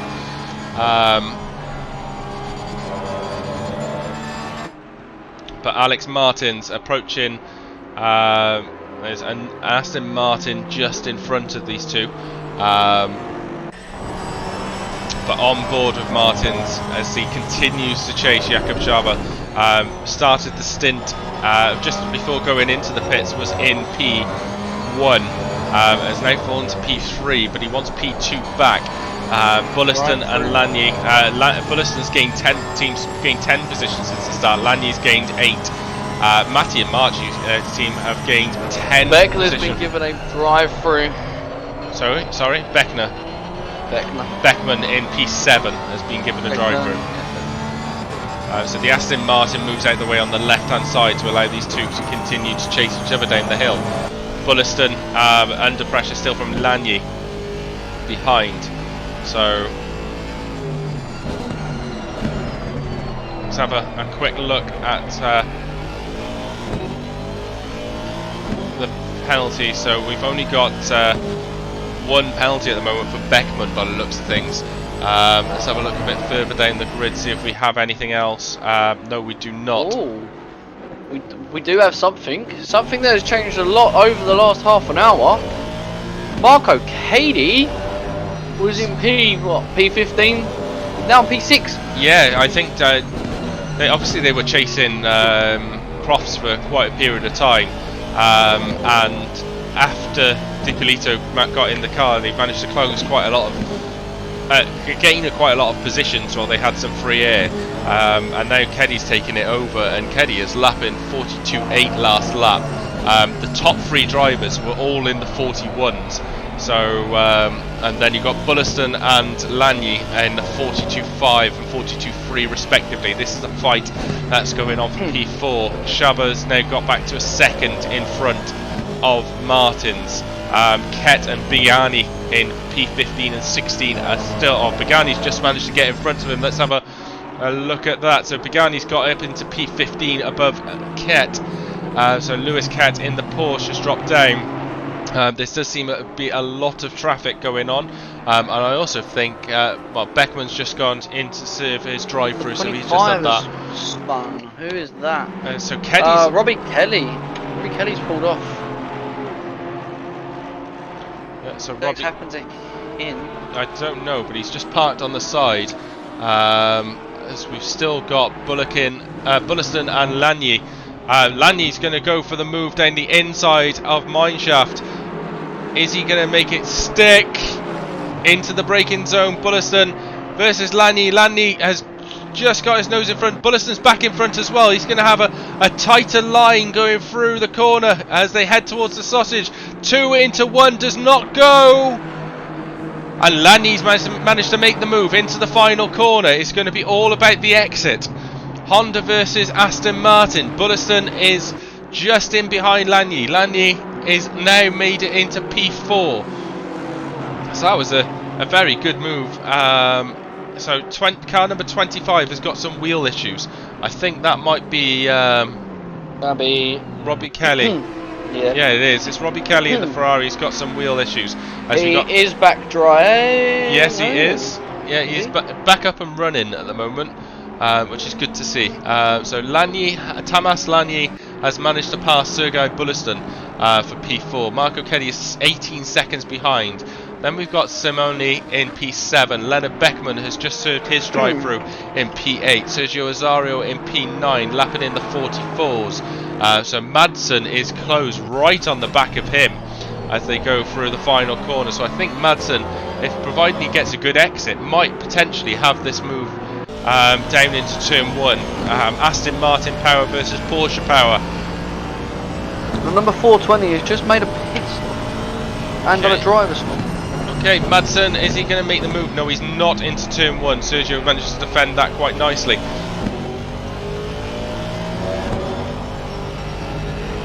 As the battle for P4 still hasn't actually made a massive gap. And Katie is on his way to close in and get these two. Yeah, he's still got 17 seconds to go, but Bulliston is right on the back of Lanier again. So, but this is so Madsen. Their team have dropped 5 positions since the start. Sergio and the ERS team have gained up 10 positions since the start. Let's have a look when they've both made equal amount of pit stops. They've only made 2 stops, so they'll be coming towards their 3rd stop in the next half an hour or so. Madsen into the braking zone for the hairpin. Oh, we got another one off. We got 182 has spun in turn 1, right in front of Bulliston and Lanier. I can't see which car that is. Is that 182? It's a Honda. 182. Yeah, 182. So, but Salvatore Toscano in P31. Let's go back up here and see Sergio Azario try and defend from Emil Madsen in car number 14 going into the final corner. Again, we know the strengths of the Porsche are going to be through cornering. The strength is not on acceleration going down the start-finish straight. Madsen is in the slipstream. Is this going to be a move that he's going to make? He's moved right to the outside. He's going to try and do it under braking. Madsen has the inside line. The Porsche cuts back in, but Madsen now up into P9. Lanier versus Bulliston is going to carrying on as well. Looks like Dominic Ingle is in the middle of this fight at the moment. He's going to potentially back off as they go into the braking zone, as though he's made Bulliston run slightly wide. So Lanier has made a little bit more of a gap. Madsen and Ozario, I think, is potentially over for now. We've got Moldekin versus Gasolina for P20th and 21st.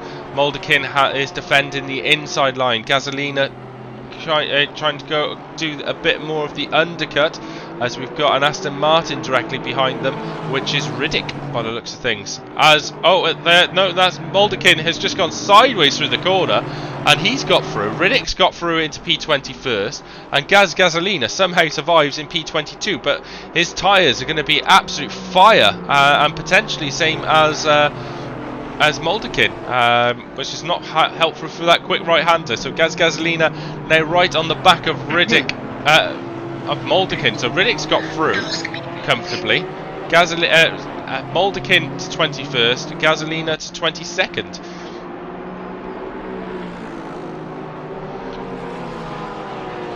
Anything else which is in close proximity to each other? No. No. As I see. It's the first time we've had to have a break. But I'm not liking the look of from in front of Tom Curtin to number 50, Lewis Kerr. It is just an open road for 20 seconds. So that's like... Well, Moldekin and Gasolina want to go again. So this is the fight for P20 first. This was the fight for P20 a few moments ago. The Honda will have better acceleration coming out of the corner.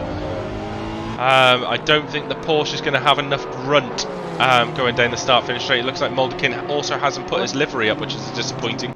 I'm sure it was absolutely fantastic. Porsche goes to the inside line.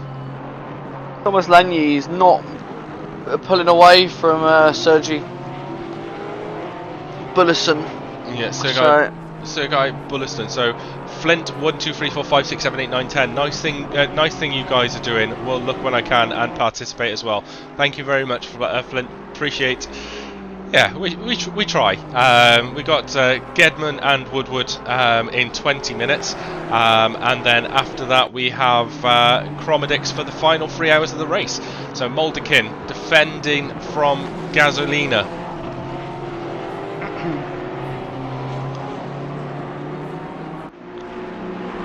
As they go down through the S's. We've also got Sergio Azario and Cameron Hunt, which are fighting, which are for P10. Ingles managed to get past into P13, so they're coming up nicely through the grid. Now they've gained 5 positions after a very, very difficult start. So Sergio Azario defending on the inside, and looks like Hunt has got up into P10. Sergio is going to try and go for the switchback, which he's managed to do, and he's back up into P10 himself.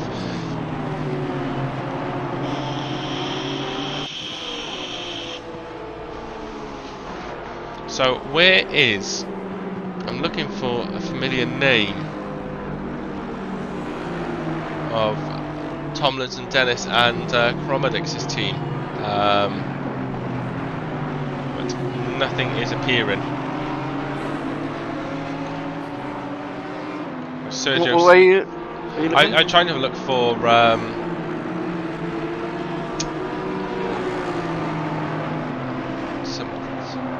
so timetable. Let's try and get rid of this. So this is our timetable at the moment. Where is? So it looks as though Thompson's where is Chromedix's team? Can you see them, or have they left? It's out. Oh, so Chromedix teams is out due to technical issues. So that would explain. So that'd be where the second car disappeared to. Yes. Yeah. So Sergio still defending from Cameron Hunt just behind. 0.3 of a second is the distance between them.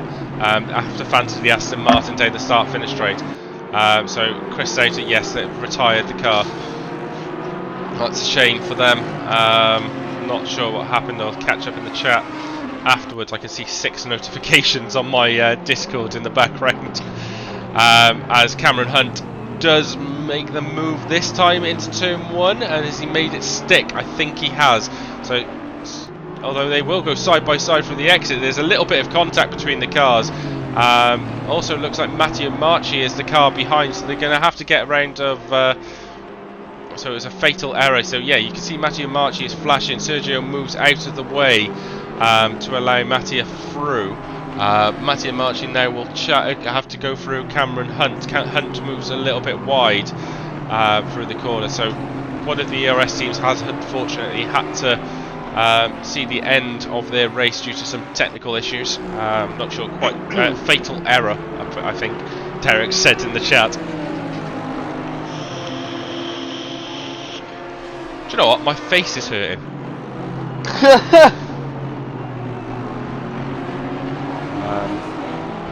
Don't know what I've done, but I think I might have just made a mistake. So I need to put that back as a window. Need to put that back as a, yeah, that's better. So I just moved my chat and my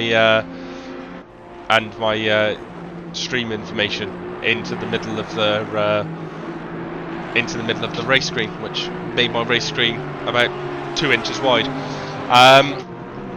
Right. So enough of my issues, which I have many.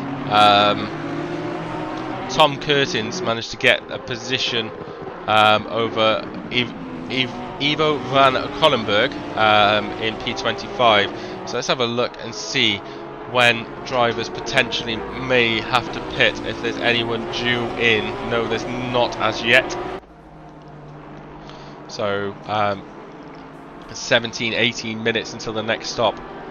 Duffner's starting to make his way back through the grid in P23. He's 4 seconds behind, but Moldeking and Ferreira now want to get in on the fun. So this is Honda versus BMW as Ferreira goes full-blown send into the final corner. They'll be side by side on the exit. Ferreira drops back in behind to get the slipstream again. But that was almost a very, very nasty accident.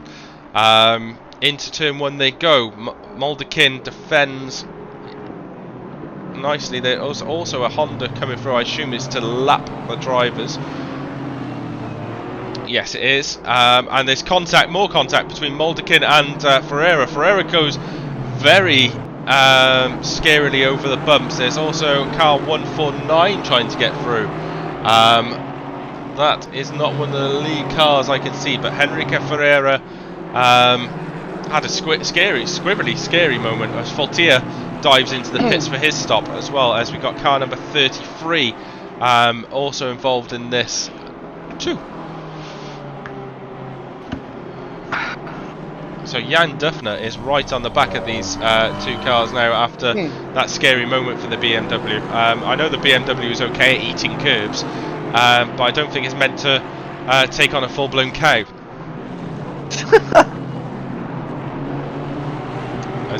This is Jan Duffner in car number 33, trying to move past Ferreira. Ferreira's also trying to get past another car, as my lovely wife has indeed bought some beautiful food. Thank you very much. I really need this. Thank you. The dog's in here. Thank you. Sorry, I've just been given a massive donut, I think. I shall be back in 5 minutes, Mr. Williams.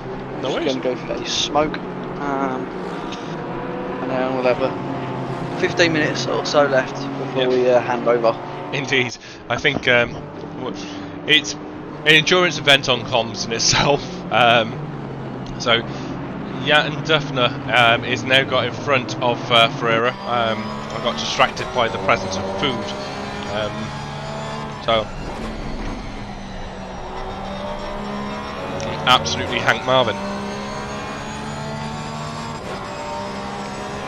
So let's have a summary of where we're at in terms of the grid. So we have had 95 laps completed by the leaders. Jan Duffner, as we're on board with looking at the rear wing at the moment, is back up into P21st. However, they've lost 14 positions since the start.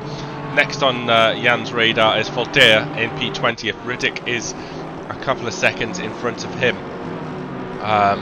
Front of the grid, we've had, since the pit stops, we've had a new leader with Matteo Marchi has taken over from P1.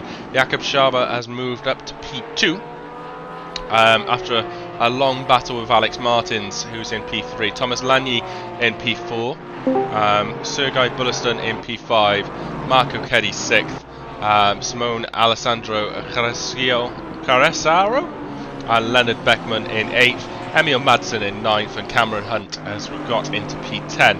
I think I just heard a funny noise in the chat. Hello, Christopher Gedman. How are you, sir? You did indeed. I'm just here to let you know that I'm just about to relieve you of your duties very soon, so that you can go and have a wee break before you get in the car. Yeah, that'll be quite nice. You were involved in a little bit of an incident, weren't you? Oh, that was terrible. Little bit of I was moving over for a front runner and a back marker who happened to be his teammate. Took me out, and eventually that caused me to take out his teammate who was the front runner. It was a bit crazy, so ticket was raised and all good. Okay. How was the race gone for your team so far? Ups and downs. Woody had probably the best first ever stint I've ever seen him do in my entire time being here. He managed to gain about maybe 16, 17 places, I'm going to guess, off chart.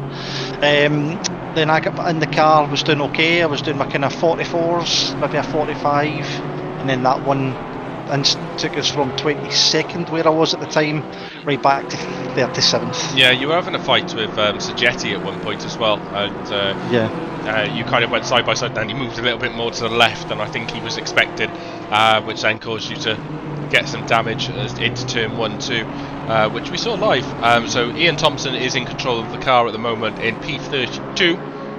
Yes, so we've made up another 5 spots so far, which is okay. Nice. So currently, so you might have noted, just to give you a little bit of a recap, so we're just watching Ferreira be overtaken by the Wild Things team, but Ferreira's managed to claim that one back. So Faltia is back into 22nd, so this is something that's potentially heating up. In terms of the race lead, so Mattia Marchi is in the lead. He took that position from Alex Martins after the last set of stops. Jakob Schaber then closed down Alex Martins and made the pass for second positions. Thomas Lanier and Sergei Bullesin have just recently exchanged positions, and Keddy is on the charge in P6. So, in terms of what's going to happen now, I'm going to press stop stream, and Chris is going to press start stream, and it should hopefully don't notice a disruption in service. If not, just go back on the Formula Racing League TV Twitch channel and restart the stream. So Chris is going to be joined by Woody. I will press. So thank you all for keeping me company for the last 4 hours. 4 hours. I'll leave you in the capable hands of Mr. Gedman. I'm going to press stop stream in 1, 2, 3.